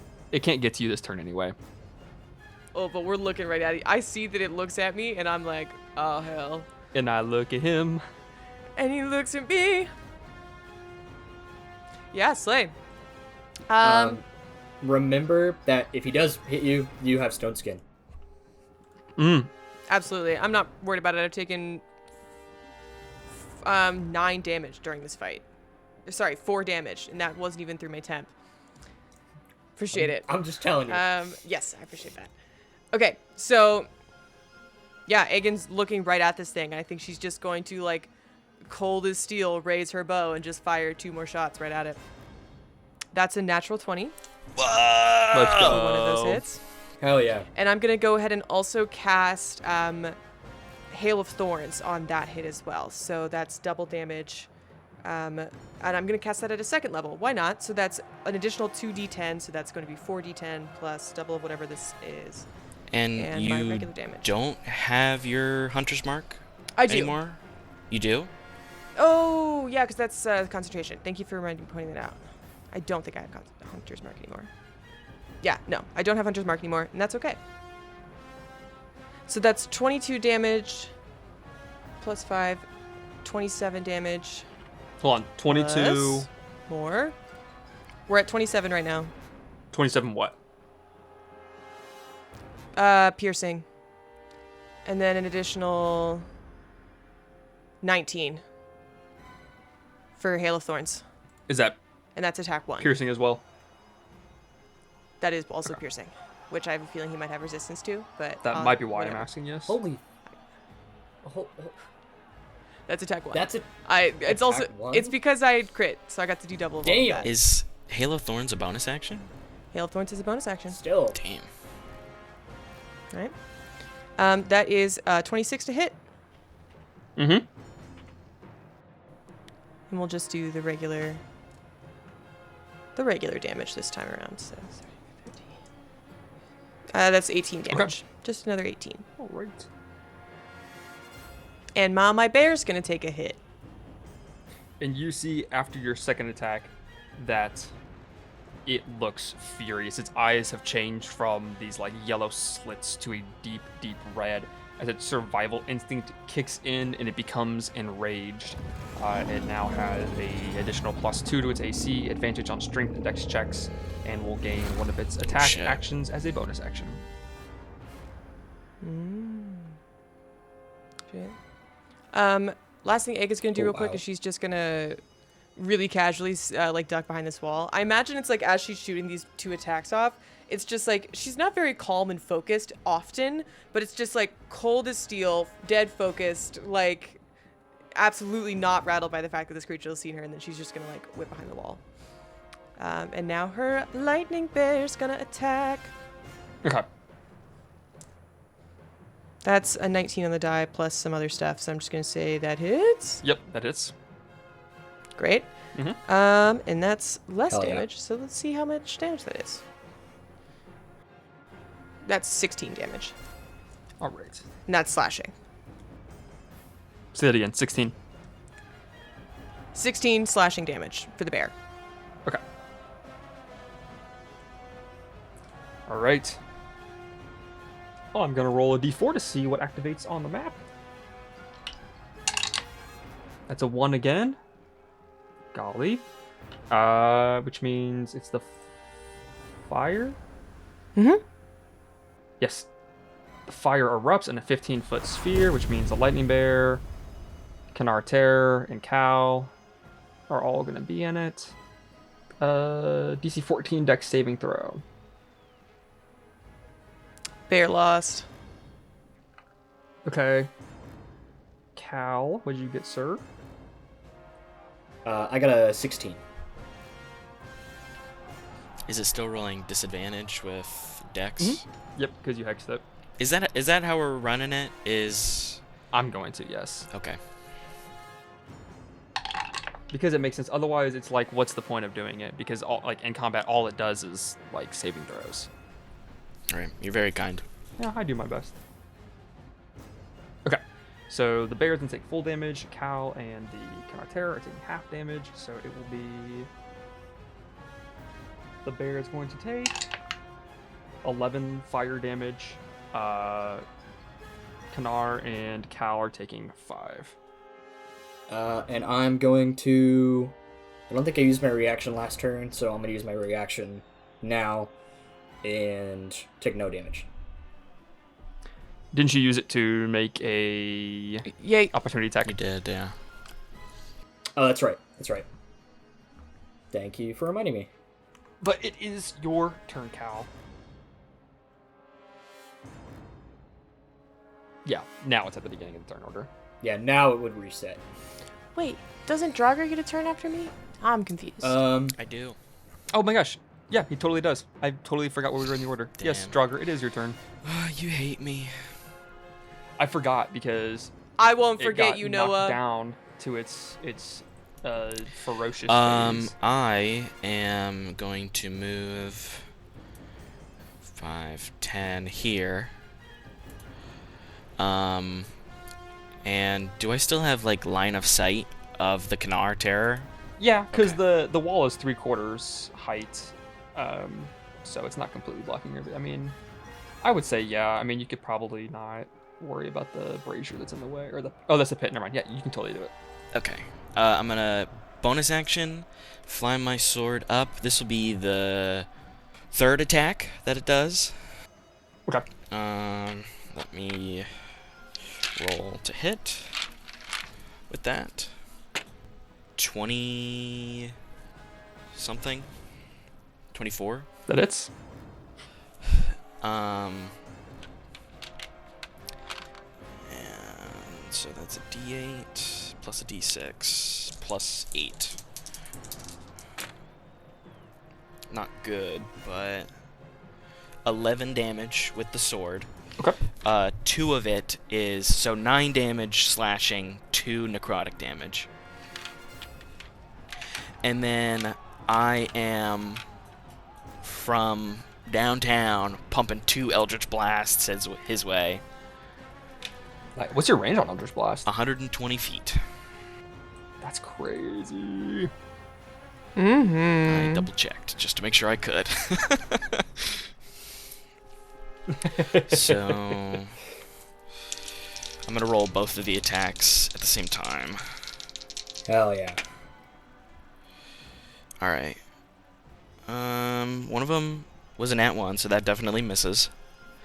And the other one is. Do we still have bless? Yes, we still have bless. Okay.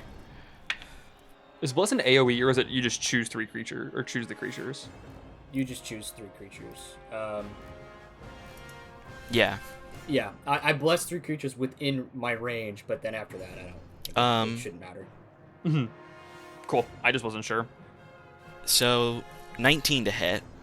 Okay, that hits. I'm going to use my inspiration on that @1 to reroll it. You didn't use it on the saving throw? Wait, No, I didn't. never mind. No. That's exactly what I was about to say. I was like, wait a minute. Hold up. Wait a minute. 16 to hit. I think that misses. Does not quite hit. Yeah. So 1 blast hits, which is a D10 and a D6. Hell yeah.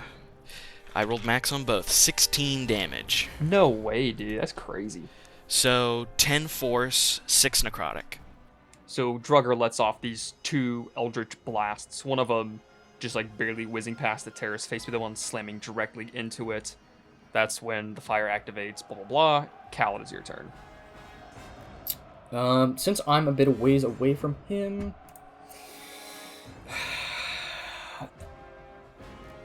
I'm gonna... This probably isn't gonna work, but I'm going to use Channel Divinity. Yeah. And I'm gonna try and restrain him with Nature's Wrath. Okay. It's an action, and he's got to succeed on a Strength or a Dexterity saving throw of 13. So he's probably gonna pass it, but I don't want to waste all my spells. Yeah, 24. Damn, bro. Yeah, Cal tries to, you see him, like, since he's a bit of ways away, he, like, puts his shield into the ground, digs it into the dirt a little bit, and as time's passed, these like tendrils of stone start to come out of the ground and come out of the braziers and the pit, like everything around it, but they don't grasp onto him. And yeah, I can't really do a whole lot else. Okay. Yep, that's gonna be my turn, and then I'm gonna have Ook do a stone throw. That's gonna be 21 to hit, so that hits. That hits. Ook is the goat. Real. But he does 1 damage. That's my goat. 1 bludgeoning. Yes. What does it get because it's raging now? +2 to its AC, advantage on strength and dex checks, and gains one of its attacks as a bonus action. Damn. +2 to its AC. Fuck. That goes hard. That's hard. 20 AC now. No. No? Oh, okay. I thought it was. It's 19. I'm going to have it roll. 19, It is either going to... So it knows where all of you are right now. I'm rolling a d4. On a 1, it's going for Cal. On a 2, it's going for Drauger. On a 3, it's going for Aegin. And on a 4, it is going to use its movement because it has just enough movement to hit every single person with one of its 3 attacks. Holy shit. So it will either do a flyby hit or it will just go for one person. So Cal 1, Drauger 2, Aegin 3. It's like you have to do the 4. Don't even look at it. I don't care. You have to What hit did you all roll? of us. If you can, you have to. I don't know. It went out of my dice tray. It was cocked out of my dice tray. My vote. I know. My vote. Attack all of us because that rocks. Okay. Well, it is a 4, so your wish has Cool. been granted. But the flying sword Sorry guys, I pray for our demise every and day. the lightning bear can get an opportunity attack on it. What gets opportunity The attacks? sword and the bear. Oh, okay. You'll let me do that? Mm-hmm. Sweet. Great. He hits. What'd you get? Rolling. No, what'd you get to hit? That's. Oh, I hit. It was a 16 on the die plus Okay. 6. Yeah, That's 22. I was just checking since its AC just bumped up. That is 13 damage. I rolled a 23 to hit with the sword. And it's gonna do 21 damage. 16 slashing. Let's go. 5 necrotic. Okay. Mine was also slashing, by the way. Hell yeah. And how much did you say you did, Drauger? It's 16 slashing, 5 necrotic. So 21 total. Okay. All right. It is going to go to Cal. It is going to use its bite on you. Okay. That is a 23 to hit. That hits. So 24 piercing damage. Youch! How you looking over there, Cal? Wow. I'm going to use Stone's Endurance as my reaction. Hell yeah. This feels like an appropriate time. Mm-hmm. And we get 11 of that gone. Nice. So 13 damage instead, right? It'll move past you. Are you doing an opportunity attack on it? Yeah. Is your reaction? Yep. Okay. Stone's Endurance is a reaction. Drauger is going to make a claw on you. Hell yeah. That is a 22. That hits. Getting a little tense over here. Wait, is it he's literally just moving and hitting us as he goes? Yeah, it has 50 feet of movement, which is just enough to get to all of you. And it has 2 normal attacks, and now it gets its claw as a bonus action. Holy fuck. So it's going to use all 3 of its attacks and all of its movement to hit everybody.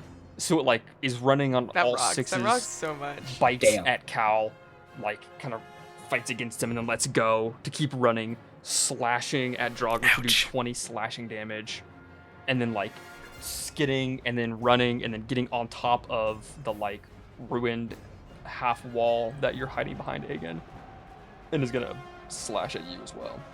Sounds good. With its claws. I'm sorry, did you say it climbs up the wall or just around it?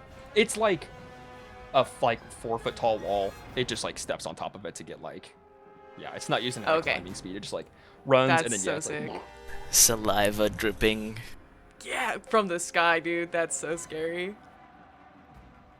Nathan, it's literally like the Death Claw in the new episode of Fallout when it's on top of the car looking at them. Yeah. That's exactly what this thing does to Aegin. She's like sitting there like waiting for it to come around, and then it just like Yep. claws on top of this wall, and then it pulls its head over and it growls, and then it's gonna whoosh, slash at you. It like leans over and rears back, and she just looks up. She just goes, "Hey, baby, found me a last." As a nat 20 for a 30 to hit. Oh no! Tries to. Wow. Yep. Okay. The dragon dice will not be used for the next session in any sort of combat against you guys. That's disgusting. You know, hey Matthew, it's okay because this is the one and only time you're gonna do damage to me this combat. So You have resistance. I do have resistance to slashing, piercing, bludgeoning. Good. Okay, so I'll tell you what the half is then. Okay. Okay, so that is 40 slashing damage, so you're taking 20 slashing damage. Okay, thank God. Oh, you would have been up. I would have been up. I would have been low, you know? Just bargily. It's okay. I'm still at like 29 out of 44 hit points. Oh, I never. I need to roll a concentration check. Yes. I'm still good. Still good. Aegin, it is your turn. Yeah. So now this thing's all up on me, huh? Yeah, it is literally on top of this wall, like leg on one, like half of a pillar that used to exist, and then it crumbles it down. The other leg on top of the wall, it slashed at you, and now it's just standing like its hulking arms like above you, like it's gonna strike again. Yeah, Aegin's going to pull back her bow, and the energy from the lightning bear is going to like dissipate and shoot and gather right up into her bow and turn into an arrow, and she's gonna shoot a witch bolt right into the chest of this thing. Nice. Hell yeah. That's cool as shit. I'm not gonna lie. That is a 24 to hit. That hits. Oh my god. I rolled so low for damage. Oh. That's okay. That is 8 plus 3, 11 damage. Okay. So very low. But it's lightning damage, so hopefully it's not resistant to that. It is not resistant to that now. You're correct. Thank God. You know, we'll take what we can get. Yeah, I think she's just gonna like roll back to her feet after getting hit. Okay. Is your bear still alive? Was that just flavor of the lightning? Nope. Okay. Bear's gone. I had to get the witch bolt's concentration. It didn't have enough movement to get all the way over there, so I was like, fuck it. Real. Okay. Cool. Drauger. Okay. I run up, I grab at this thing's ankle, and my gauntleted hand sinks into its skin, and I cast Vampiric Touch on it.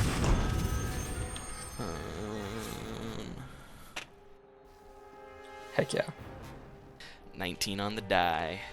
That's a crit. That's gonna hit. Oh, yeah! Yes! Oh, that's a crit! Hex plays cards. Hex is no longer on because Vampiric Touch is concentration. No.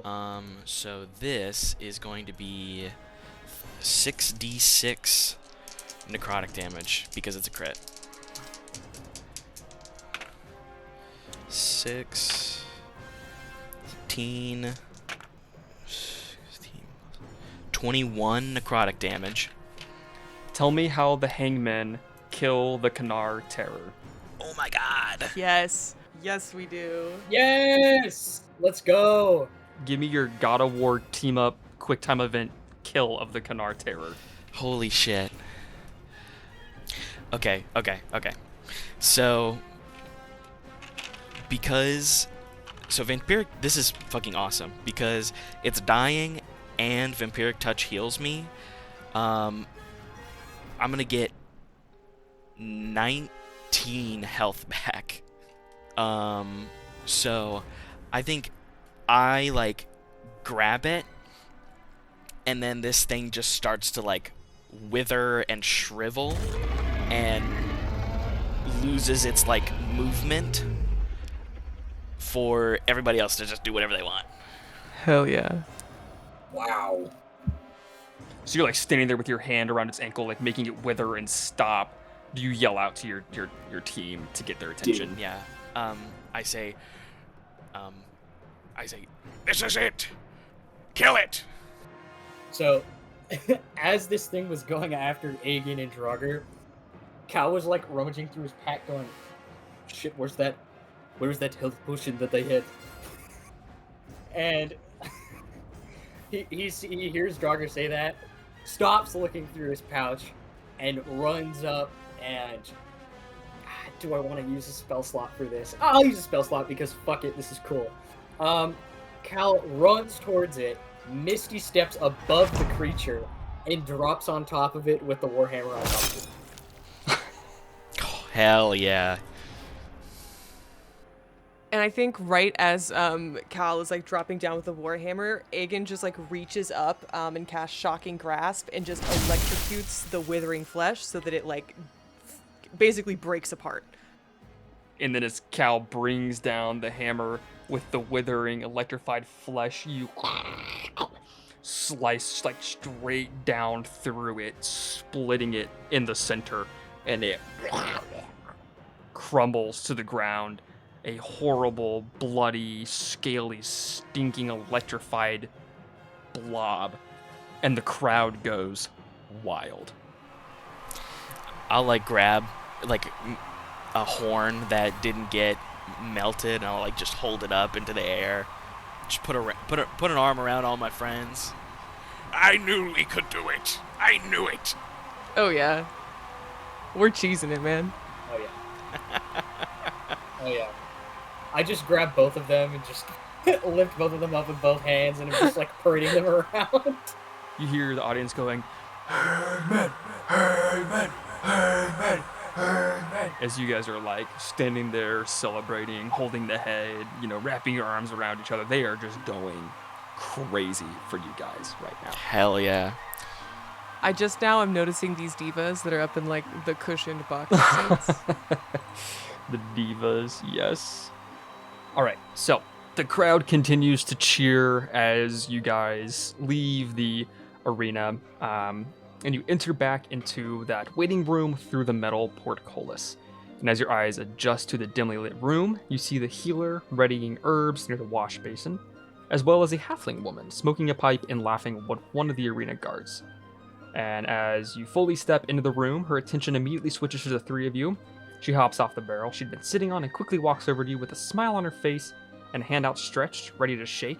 In her other hand, a pouch of what appears to be gold. She says, "The name's Reeve Lily.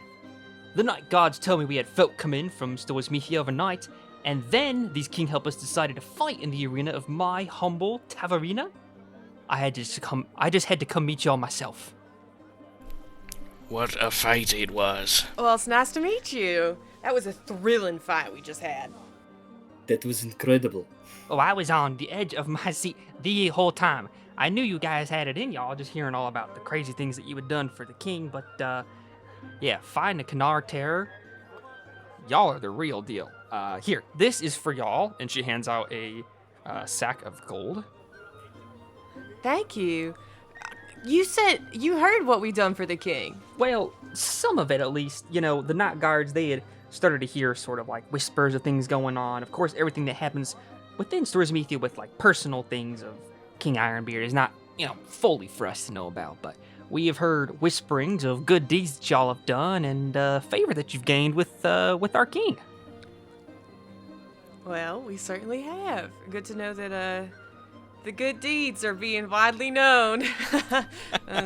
So, a couple of things. One, you guys now have 1,800 gold to split amongst yourselves, however you see fit. The second thing is that when she introduced herself as Reeve Lily, Reeve. A Reeve is essentially like, what would be like the mayor, like the alderman, a jarl, whatever. It's like she is the person in charge of Hitava. Okay. if any of y'all need bandaged up or anything, you can. I mean, our healer over here, she is just top notch. There's never been a person who's come in that has not been able to get help. So if y'all need a little touch up before we chat a little bit, please. I don't want to stop any of y'all from getting the health you need. Yeah. Thank you, Reeve Millie. It's wonderful to meet you. You have a beautiful town. The hospitality's just been wonderful. Oh, well, thank you. This here, I mean, we haven't ventured farther than this taverna, but there's a kind fellow that helped us come into town last night. I'm actually hoping to track him down later today. He's a gnome that works out in the flower fields. If that rings any bells, I'm sure there's more than one though. Yeah, we got lots of them that work out in there in the fields. They're all so kind. You know, we try really hard to have some sort of hospitable town for people that come on through, and especially converting the old Reeve Manor into something for the whole town to have. But like I said, if y'all need a minute to go ahead and just kind of rejuvenate and recuperate from the fire, I mean, I can wait a second. Don't feel rushed at all. Sure. I think that would be best for me, at least. Oh yeah, let's get you patched up. I'm riding like adrenaline high right now. That Drauger, what you did there right at the end, and then Cal, you coming in with that hammer, and I'm just like, oh, that was electric. I mean, literally, that was electric. Sorry, I didn't even mean to make it fun. Everyone did absolutely amazing. All right, Drauger, I see what you're on. I saw you before, but I get it now. This is a drug. This is addicting right here. The thrill of battle. Thrill of battle. So we'll take like a short rest. You guys get a long rest. No way! The healer essentially brings you guys back to full. She mixes some herbs, casts some spells, once again prays to some of the gods, and you guys are back to how you were before the fight. Greatest DM. And just to cover all of our bases, recounting the battle and everything will inspire everybody, and everybody gets 9 temporary hit points. That's so slay. Thank you, 9 temporary points. Yeah. Thank you. Okay, so just for the sake of moving this out of the arena, let's say you guys are, after you've done getting healed, Lily takes you guys back out of the arena, up the lifts, and into the tavern, and she takes you into like her office, and you're on sort of this like plush sort of leather couch, and she's got a nice big glass, like ornate glass bottle of hard liquor, and then she's starting to pour it for you guys as you all sit down on the couch, and she hands you guys each one of the glasses. Cheers, y'all. I mean, seriously, you are impressive for what y'all did today. I mean, whew, it has been a minute since we had a battle that exciting. I'm so glad. I mean, it was a pleasure for us as well. I mean, we were hoping for a good fight, and that was, I think, even exceeded our expectations. It is thanks to you that you had a creature that was worthy of our talents.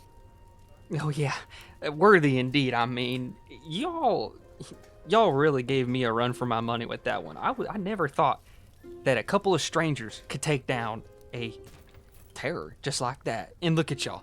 I mean, color me impressed. Well, you flatter. Like we said, the hangmen never lose. Yeah. What's the whole hangman thing? I heard them announce that all out loud, and when y'all came in, is that just sort of should I be worried about something? Is it just like a cutesy little nickname? You know, I can't actually remember where that came from. Well, actually... Oh, I do remember! What am I saying? It's because we're a bunch of bros, and we like to hang out, and so we're the hangman.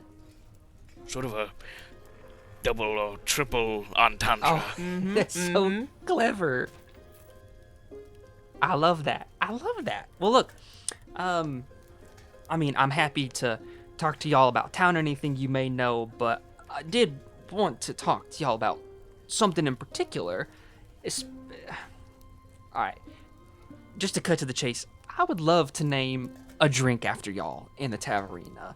it has been, like I said, quite some time since we've had any sort of like big named heroes come through town that work, first of all, directly with the king, and then taking down a monster as crazy that, full disclosure, I want to profit off of y'all's, huge win. I mean, shit, me too. But also, I want to give y'all some recognition.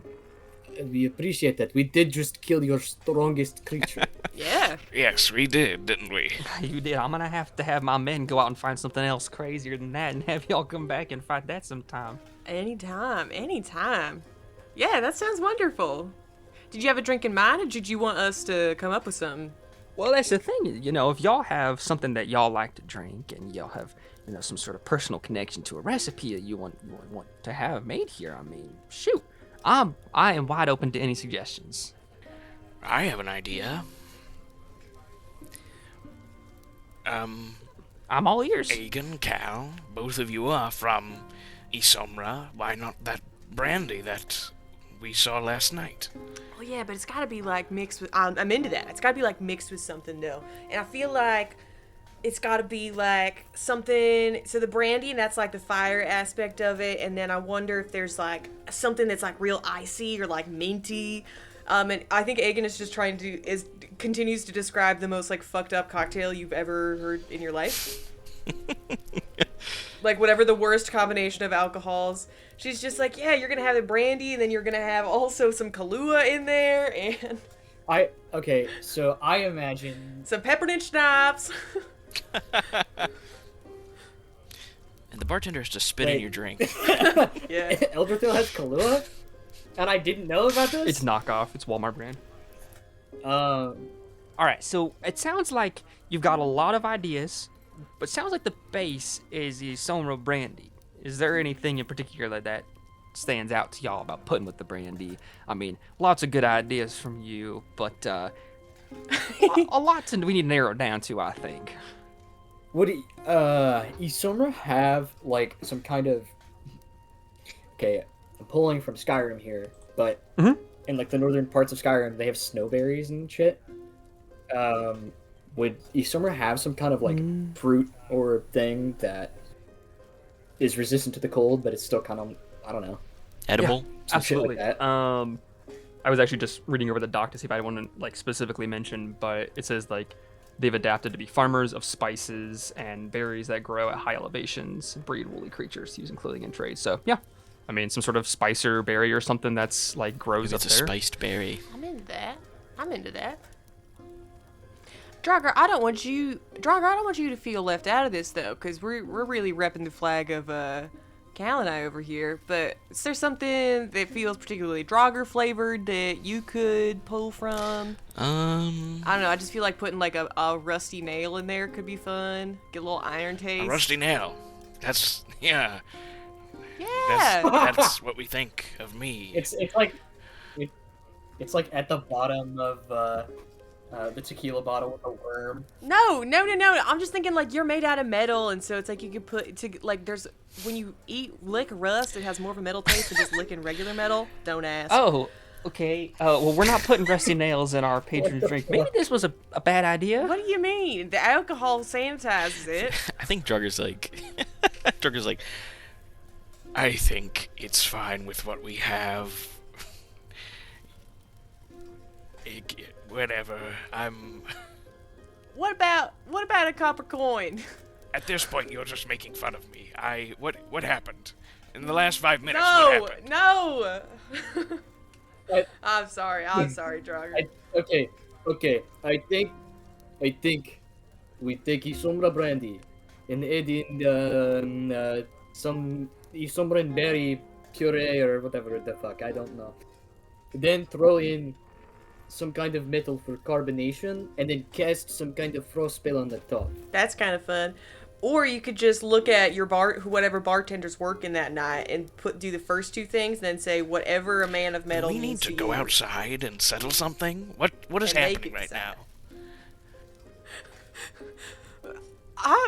I'm confused. What the What's offensive about what I'm saying to you? I'm insecure. I'll just come out and say it. I'm insecure. Heard Heard. Feedback noted. I'm going to now add that to my behavior. My bad. I imagine, like, it'd be cool if when the frost spell is cast on the top, like, it actually, like, doesn't just frost the drink, but it, like, actually freezes the top layer, so it's like a creme brulee, you have to, like, crack the top. I think to it get should into the drink or be, something. Love that. like a easy little levitation spell on the drink, so it's like a dancing, it floats around. Like, you don't have to hold it. Oh, that's cool. Yeah! Perfect. Like your Yes. sword. Yeah. Yes. That rocks. See, this is what I was trying to, like, alley-oop you into, and then you just got so stuck in the awful ideas that I was Yeah. presenting you with. I mean, I didn't want you to stick a rusty nail in the drink. I was like, what's something Drauger could do? All right. Well, it sounds like y'all have got a wonderful idea for that. I have jotted this down. I will make sure to get this to the bartender. Anytime y'all want to come around for a drink of the Hangman, it is on the house. So, That poor guy that has to make that drink is like, I can't cast magic, bro. I don't know how to do this. they have to Yeah, I they have to can't hire get- someone new. They have, like, a rune carved into a stone that people can just activate. There you go. That's cool. Yeah, well, I'm so glad that we could create something good. It was a pleasure. I'm sorry, did you say your name was Millie or Lily? Lily, like the flower. Perfect. I definitely Yeah, I wrote was that named down after wrong, flowers. so You know, let we me, have change my notes. the beautiful flowers that grow over by the volcano, and my father thought it was a good idea to kind of just name me after a flower, and it all feels like it kind of just stuck. Yeah, it's beautiful. Was it your idea to convert the Reeve Manor into a taverna? Did you come up with the taverna? Because you're a genius if you Well, are. not entirely. So my grandfather is the one who had started converting it into mostly what it is today. He was, tired of living in high splendor while there are others that were living miserable lives in town with no food and money and place to stay. And so he gave them a place to eat and work and sleep. And before too long, it kind of just became a tavern for everyone to live at and work at and have food, and brought in, trade and travel. But my father was the one that started putting it into a taverna and hired some fighters from the Fighters Guild to gather monsters that were harming townsfolk and then giving folks a spectacle to watch. And then I ended up, when I was younger, helping them kind of figure out how to make it all work down and the sub-levels. And, yeah, a little friendly competition, a little monster slaying, and a lot of money is very good for town. Mm-hmm. That's for certain. I would love to to keep in touch with you somehow and pick your brain sometime about, like, running your town. I've recently got an interest in local government. And I would love to get some guidance from you. That was funny, Noah. She's just like, she said that out loud, and then she immediately just, like, realized that she hasn't talked to either of them about what happened last night yet, and so she just starts, like, digging her nails into her knees and just, like, tense, looking straight ahead, like, nope, it's fine, everything's fine, this is totally normal. Yeah, of course. I've got some carrier pigeons that I can have bring letters back and forth if that works for you. That's perfect, thank you. All right.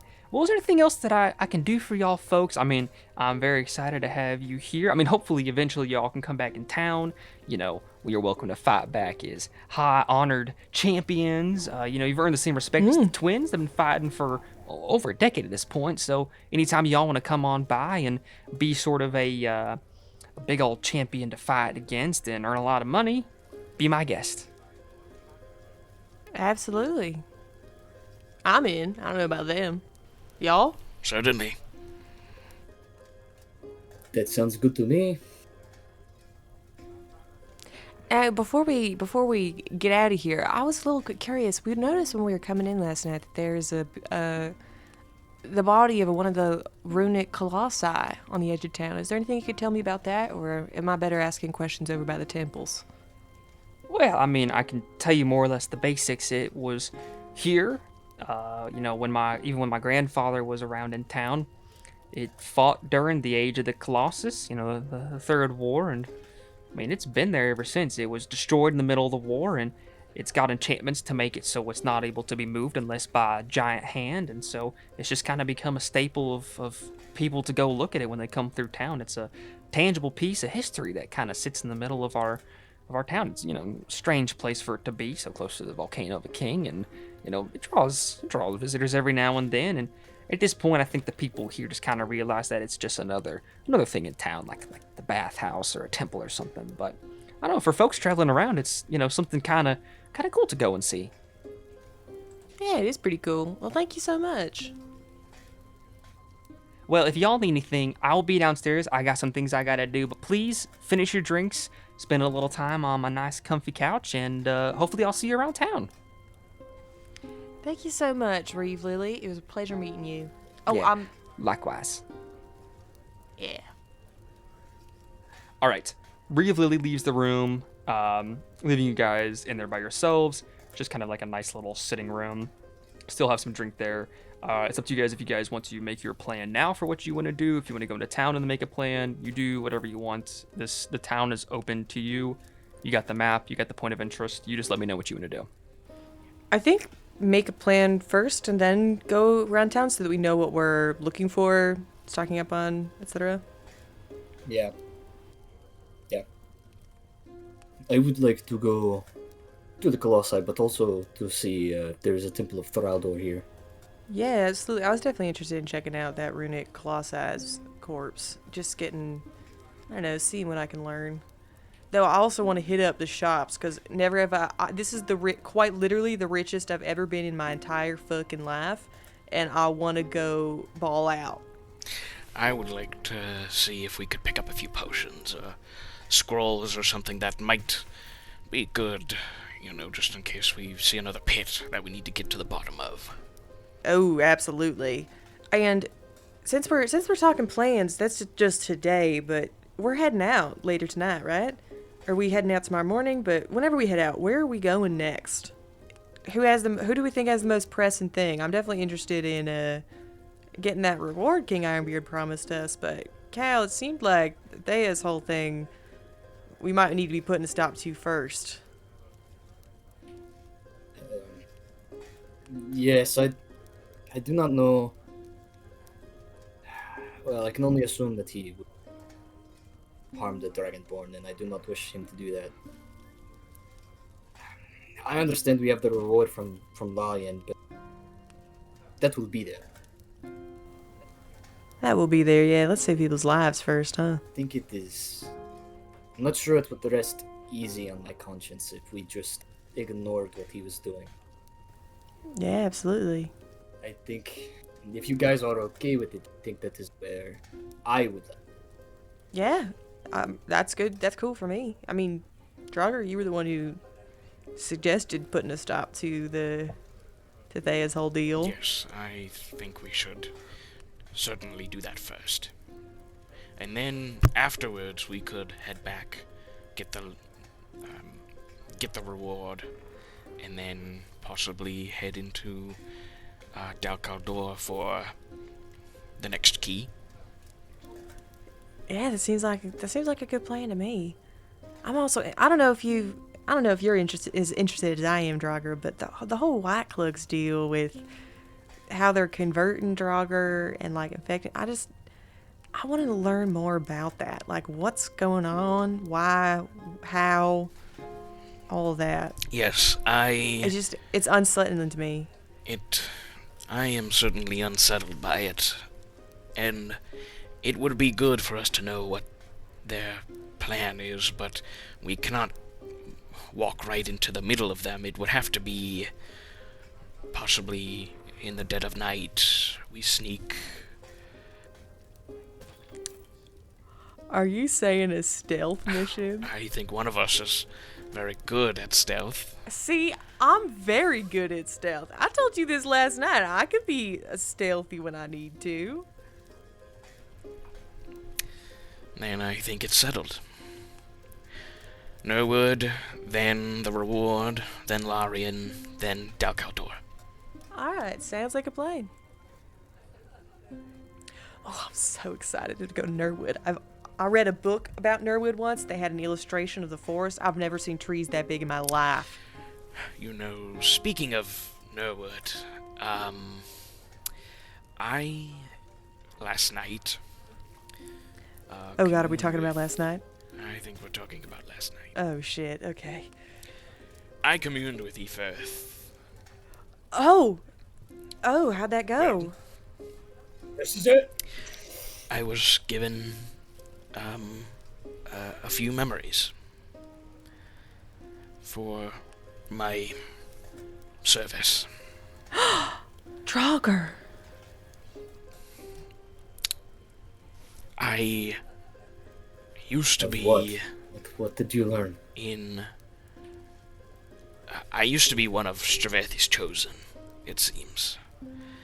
And I fought in the Third War. With the Colossi. Yes. Wow. That is the extent of what I know from that vision. I landed on the shores after killing an Ondavar with its own blade. I can only assume the same blade that rests in my chest. Wow. That's crazy. And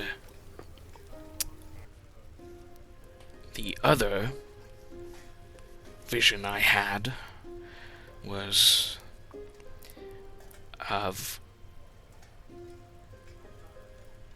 I was in Norwood. Apparently, that might be where I'm from. Well, then we have even Oh more my- of a reason to go to. Absolutely, yeah. I don't know where, specifically, but I had a house, and a wife, and a daughter, and... we were happy. Aegin just puts a hand on his shoulder. That's wonderful. That's wonderful to find out. Yeah. If you want to try to find Yes. out more, we can certainly ask questions. But if you just want to let it lie, that's also okay. It would be nice, I think, maybe to... We don't have to go out of our way or anything. We have things to do, but maybe if something catches my eye, I'll say something. But if I'm correct, it would mean that I am I've at least been dead for 100 or 150 years.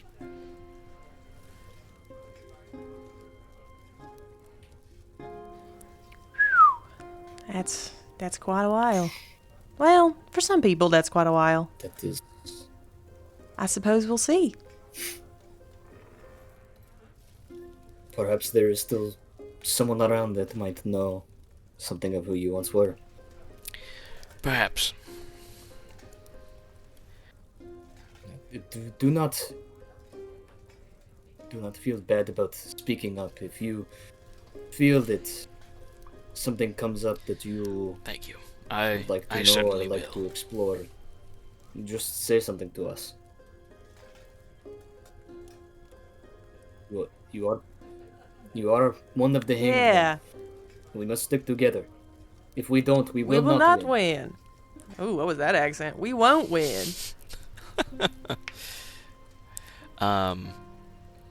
Drauger nods. It, like, when you say we gotta stick together, it stabs him a little bit.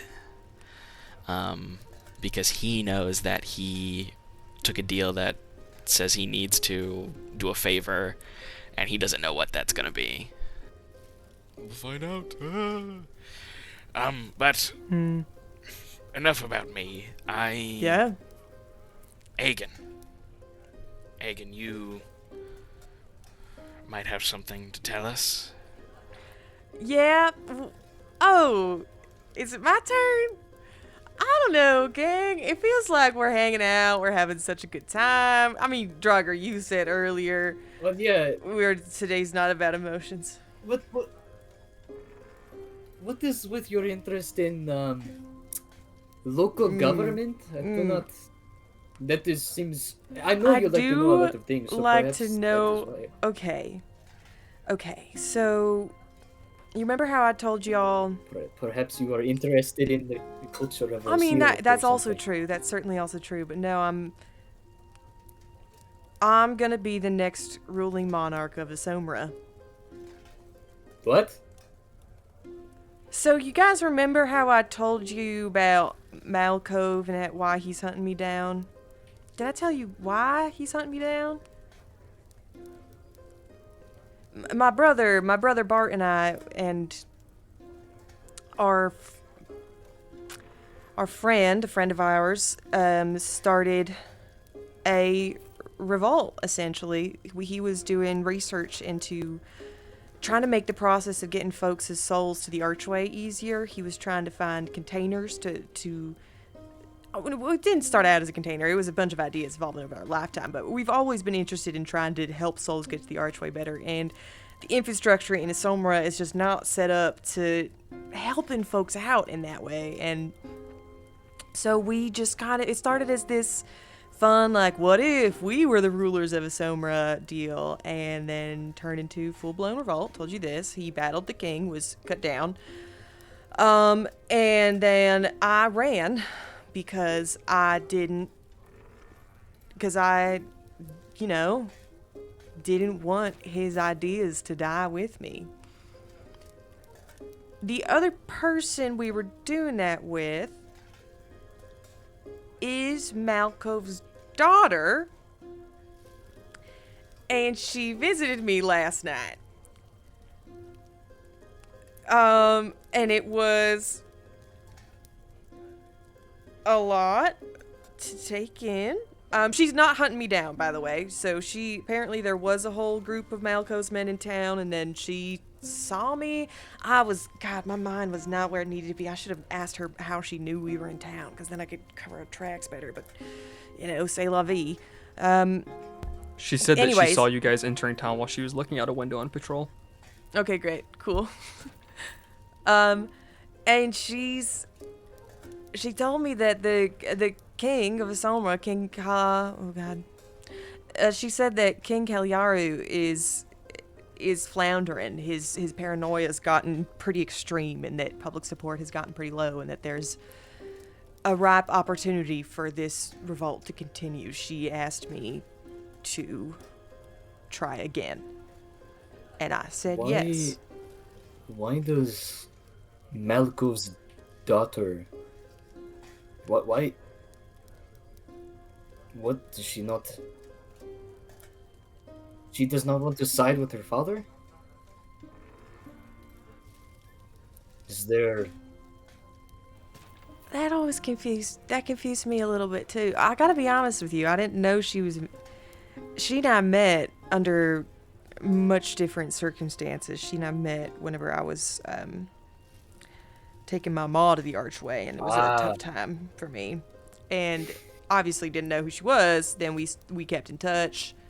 She started visiting. I used to sneak out to go see her, and then she started visiting Bart and I out on the farm.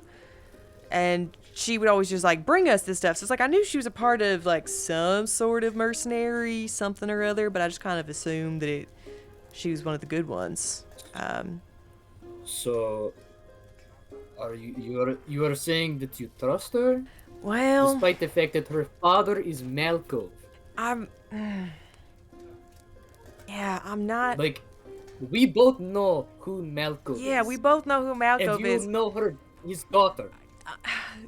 I more than know his daughter, Cal. So... I only have an inkling of who Malcove could be, but it sounds like you having some sort of relationship with his daughter is a bit dangerous, it seems. Yeah, it might also be a little bit part of the reason why he is hunting me down so severely. But that, I don't want to put myself too high up in his line of thought. So I'm not going to make that assumption, but if one were to guess, I'm getting too in the weeds of it. I don't know if I can trust her or not. I want to, Cal, though. I really do.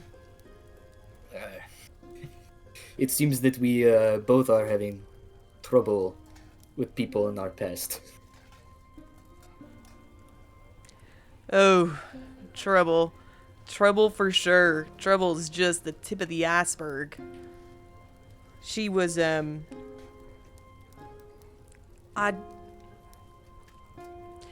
trust her right now. But I've trusted her before and it didn't work out in my favor, so... But the people of Asumra are suffering and I can't just let them suffer because of a mess that I started, you know? What happened to make you lose that trust? Well, she brought Bart and I something that she shouldn't have. And Malco came to get her back, found out what we were doing, and she went with him to the game. And stood by while I watched my brother get cut down. So, that doesn't really seem like the kind of person that, You see her lack of action as a fault. That is why you like. I do, yeah. Yes. I mean, you bring something that you know your evil big bad daddy's gonna come after. You bring that to my fucking farm where you know she's the one who had the idea for the whole revolt in the first place, and you're gonna bring your fucking hound dog of a father here. So, okay, then what makes you trust her now? Because that seems either she did that on purpose or she is stupid. I know, Cal. It's really complicated, and I've got kind of a mess of emotions in there, and that's kind of why I wanted to just hang out today and not think about it. So I don't know. I don't know if I trust her right now. I want to. You know, I hate to play devil's advocate, but where were you when your brother was cut down? I was there. Did you... I was too late. I was too late. He left. So, after Malkov and Ilya, that's her name, by the way, Ilya, left, Bart and I got into a huge argument. He wanted to go start right away. I wanted to trust her and trust that we would have time, that she wouldn't just fess up everything we've been doing. So I convinced him to wait. And when we... God, I'm such a fool for this. I thought I could persuaded him.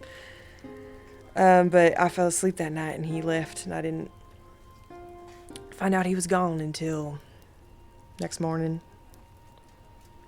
And by then I was a little too far to catch up. I see. Anyways, that's me and all my sleep troubles. So why don't we hit the town, hit some shops, spend some coin, hang out, not feel these complicated feelings.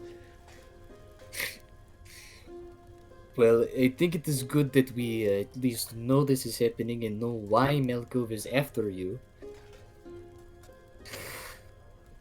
I thought I told you why Malco was there. I could have sworn I told you about the whole yes, revolt but thing. now I know the what is the word? The context behind it. The girlfriend aspect of it's a little bit... It's not some yeah. failed...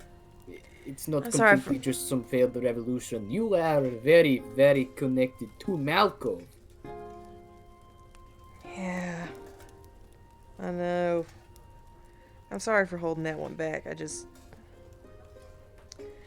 Clearly still don't know how I feel about her, and I still don't really know how I view her actions or lack thereof, so I was having trouble It is okay. Family and friends are complicated. It's complicated, Cal. You know. I very much know. I think, back to my previous statement, it's time to hang out. I think we should go spend our hard-earned money. Yes, I would like to spend some of this too. All right, let's go. Let's roll. All right.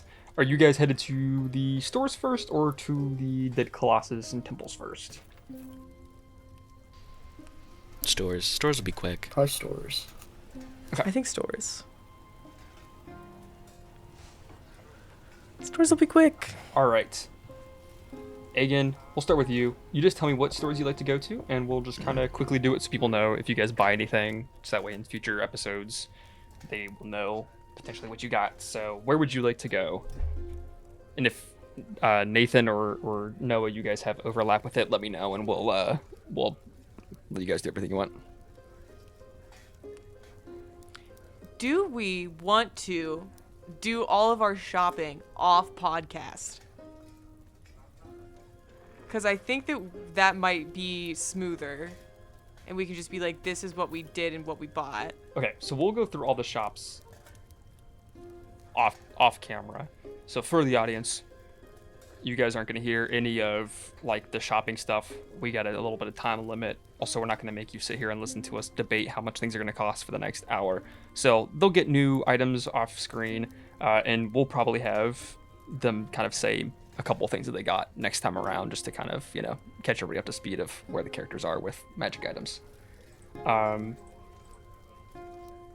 I want everyone to imagine shopping montage. It's the three of us. Cal goes into the armory and comes out wearing armor. Drauger and I shake our head. He goes back in. He changes. He finally gets the thumbs up. We go to the magic shop. I sniff a bad potion. I pass out. We go to the general store and I clang on Drauger's armor with a hammer by accident, quote unquote. I don't know. And then I sock you. Yeah, and then he socks me and then we laugh and it's really good. Yeah, that's exactly what happens. So imagine all of that just happened. And then as you guys are leaving the shops, you all walk over towards the temple district. And you see that there are major temples to all the major gods, and Ivithar and Kaldor as well, which are the two primordial gods that were alongside Viltrue before he turned evil and died. Each of the temples is a large open-air area made of stone pillars and arches to create an enclosed space that acts as both sort of a sanctuary and a shrine. And as you're kind of passing by them, you see all the different temples have different artifacts and items in them that kind of correspond to the god that's being worshipped. And each of the temples has some sort of priest or priestess of the god or goddess inside. So I know, Cal, you want to go to one for Drauger. Is anybody else looking at anything or just kind of hanging out with Cal while he's doing his thing? Is there a temple to Amentra?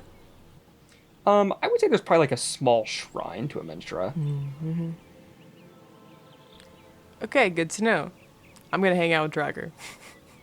She's the daughter of Shrithsantha and Uthafir, so there might be like a small little shrine at either of those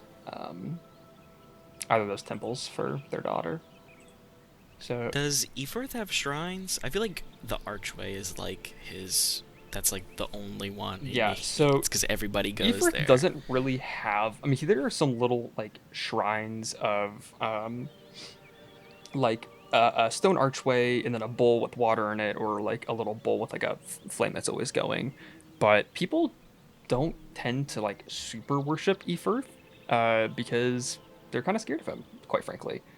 That if they worship any of like the gods that have to do with death, it usually just is Dalthabi, which she's the goddess of death and wisdom, so they're kind of like leaning towards her. It really only comes down to like talking or like worshiping Eforth when someone dies for safe passage to the afterlife.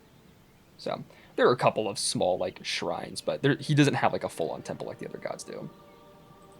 It's a good question. I'll go over to one of. It's like an arch. I like it. It's an archway, Mm-hmm. and there's like a pedestal, almost like a bird bath, basically, with like still water in it.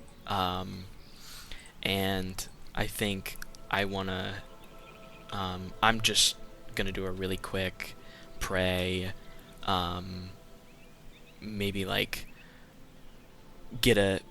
talk to someone from another temple to get a new like pitcher of water to like purify it and replace it, just to, it's probably one that doesn't get a lot of upkeep, and so I just want to spend my time like making it look good, while Cal does his thing. Yeah. I love that. Okay. All right. I think seeing that there's actually like a shrine to Kaldor instead of just to Kaldor, he's gonna go over to Kaldor. What what is there for Kaldor? Like, what kind of shrine? So, Kaldor has a bigger temple, and has a couple of shrines that are throughout it. Since he is like the one of the creator gods, the creator of the giants, and Thraldor is more or less kind of like his son. Some of Thraldor's like insignias and things of that sort kind of appear throughout Kaldor's shrines. So even like, since Thraldor is one of the god, or is the god of like civilization and stuff, there's like a little waterfall monument thing that has like a giant's face with like the mouth coming out of it. There are a couple of just like nice like stone objects, not like a Goliath stone object, but like just objects that are carved out of stone or minerals or like broken open geodes and stuff kind of sitting on pedestals around. And they also have like little like hanging fire lantern things from some of the pillars.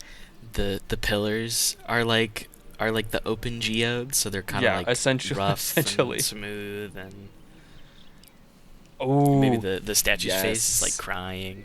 That's perfect for Kaldor. Hell yeah. It's a geologist's wet dream in this place.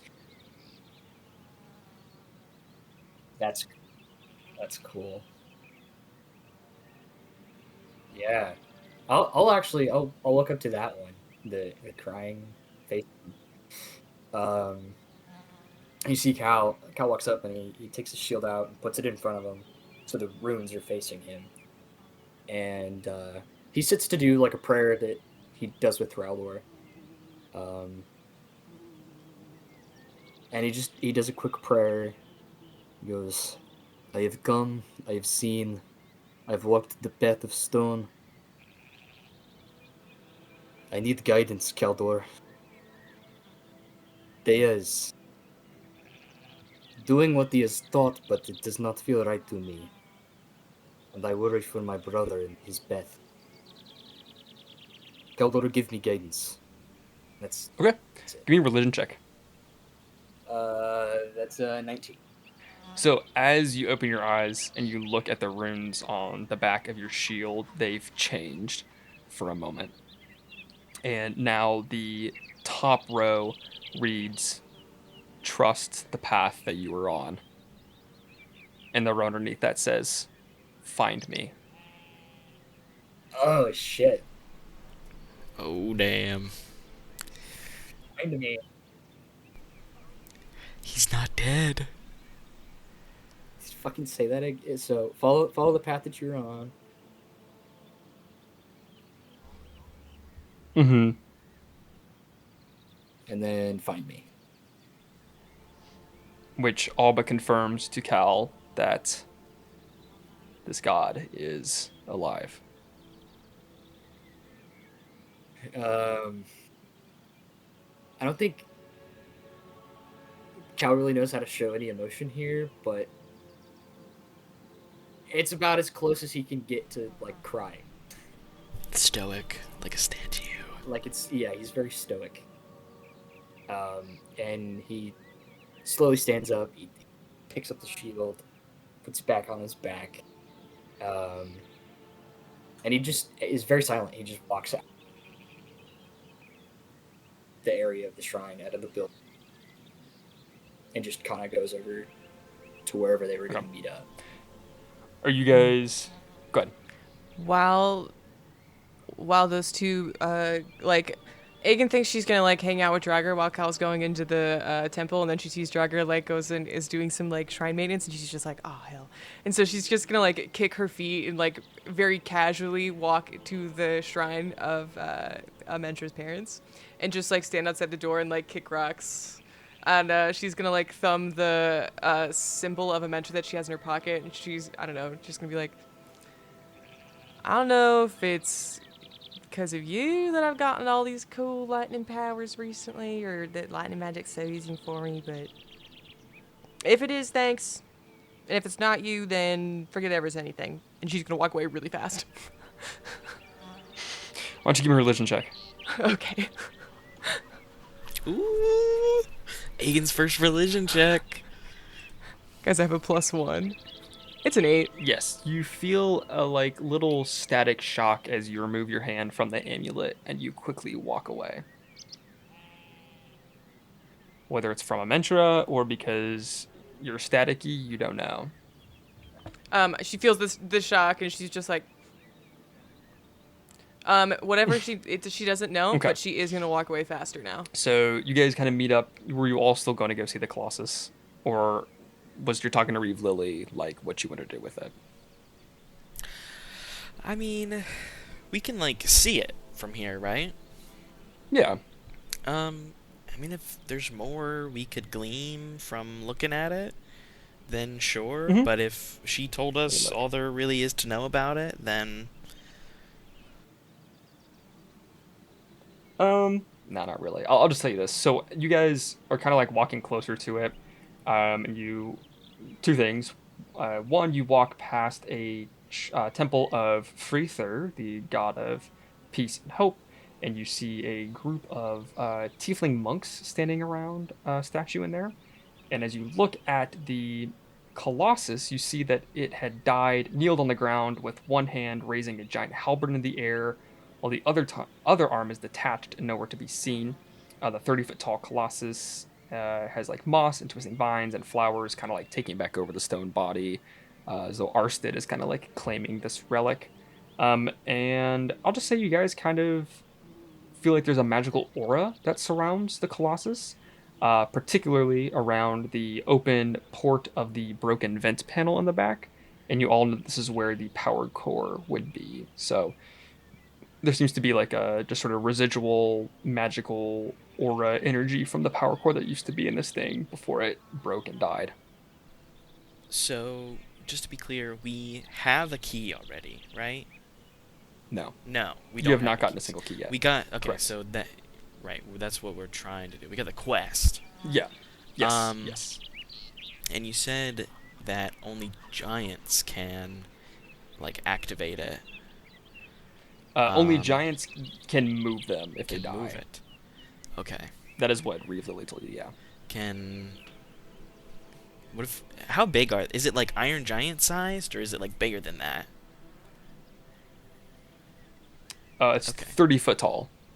So it's like Iron Giant sized. 30 feet is roughly 2 to 3 stories, if that's a better visual. So if you imagine like a 3-story house.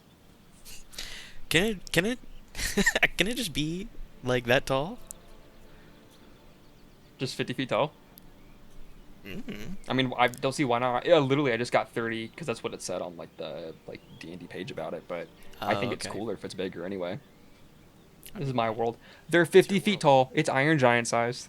Yes. Damn. Yeah.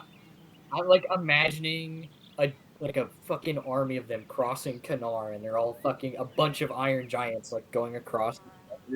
Dude, that's fucking awesome. Bunch of Liberty Prime screaming. That's coming. literally what's happening. Oh my god.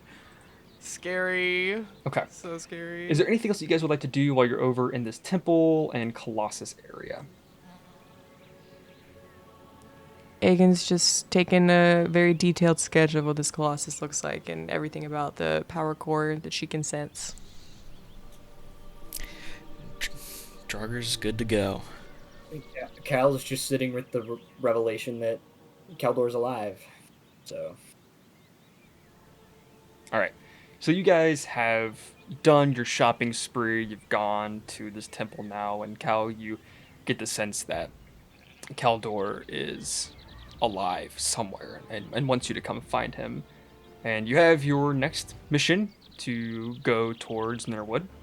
And so you all tighten your packs against your backs and step off of the cobblestone streets and onto the dirt path that lies before you. As a strong, warm breeze blows against your back, it urges you along in your journey as you take your first step out of Hitava and away from Storsmithia and towards the journey that lies ahead. Yay! Yes! Let's go. Thank you, everybody, for joining us for Chapter 12, Fight Club. I'm Matthew, and I'm the DM. I'm Jordan, and I'm Aegin. I'm Noah, and I'm Drauger. I'm Nathan, and I'm Cal. Make sure to join us on our next episode where we have somebody else be the DM and I play a character as we continue this journey towards Nerwood. Ooh, I wonder who it is. Woohoo! Yeah, it's definitely Matthew gets not to play. Noah. Yeah. He's definitely excited. not DMing next episode. I'm excited. We will see you guys then. Yippee!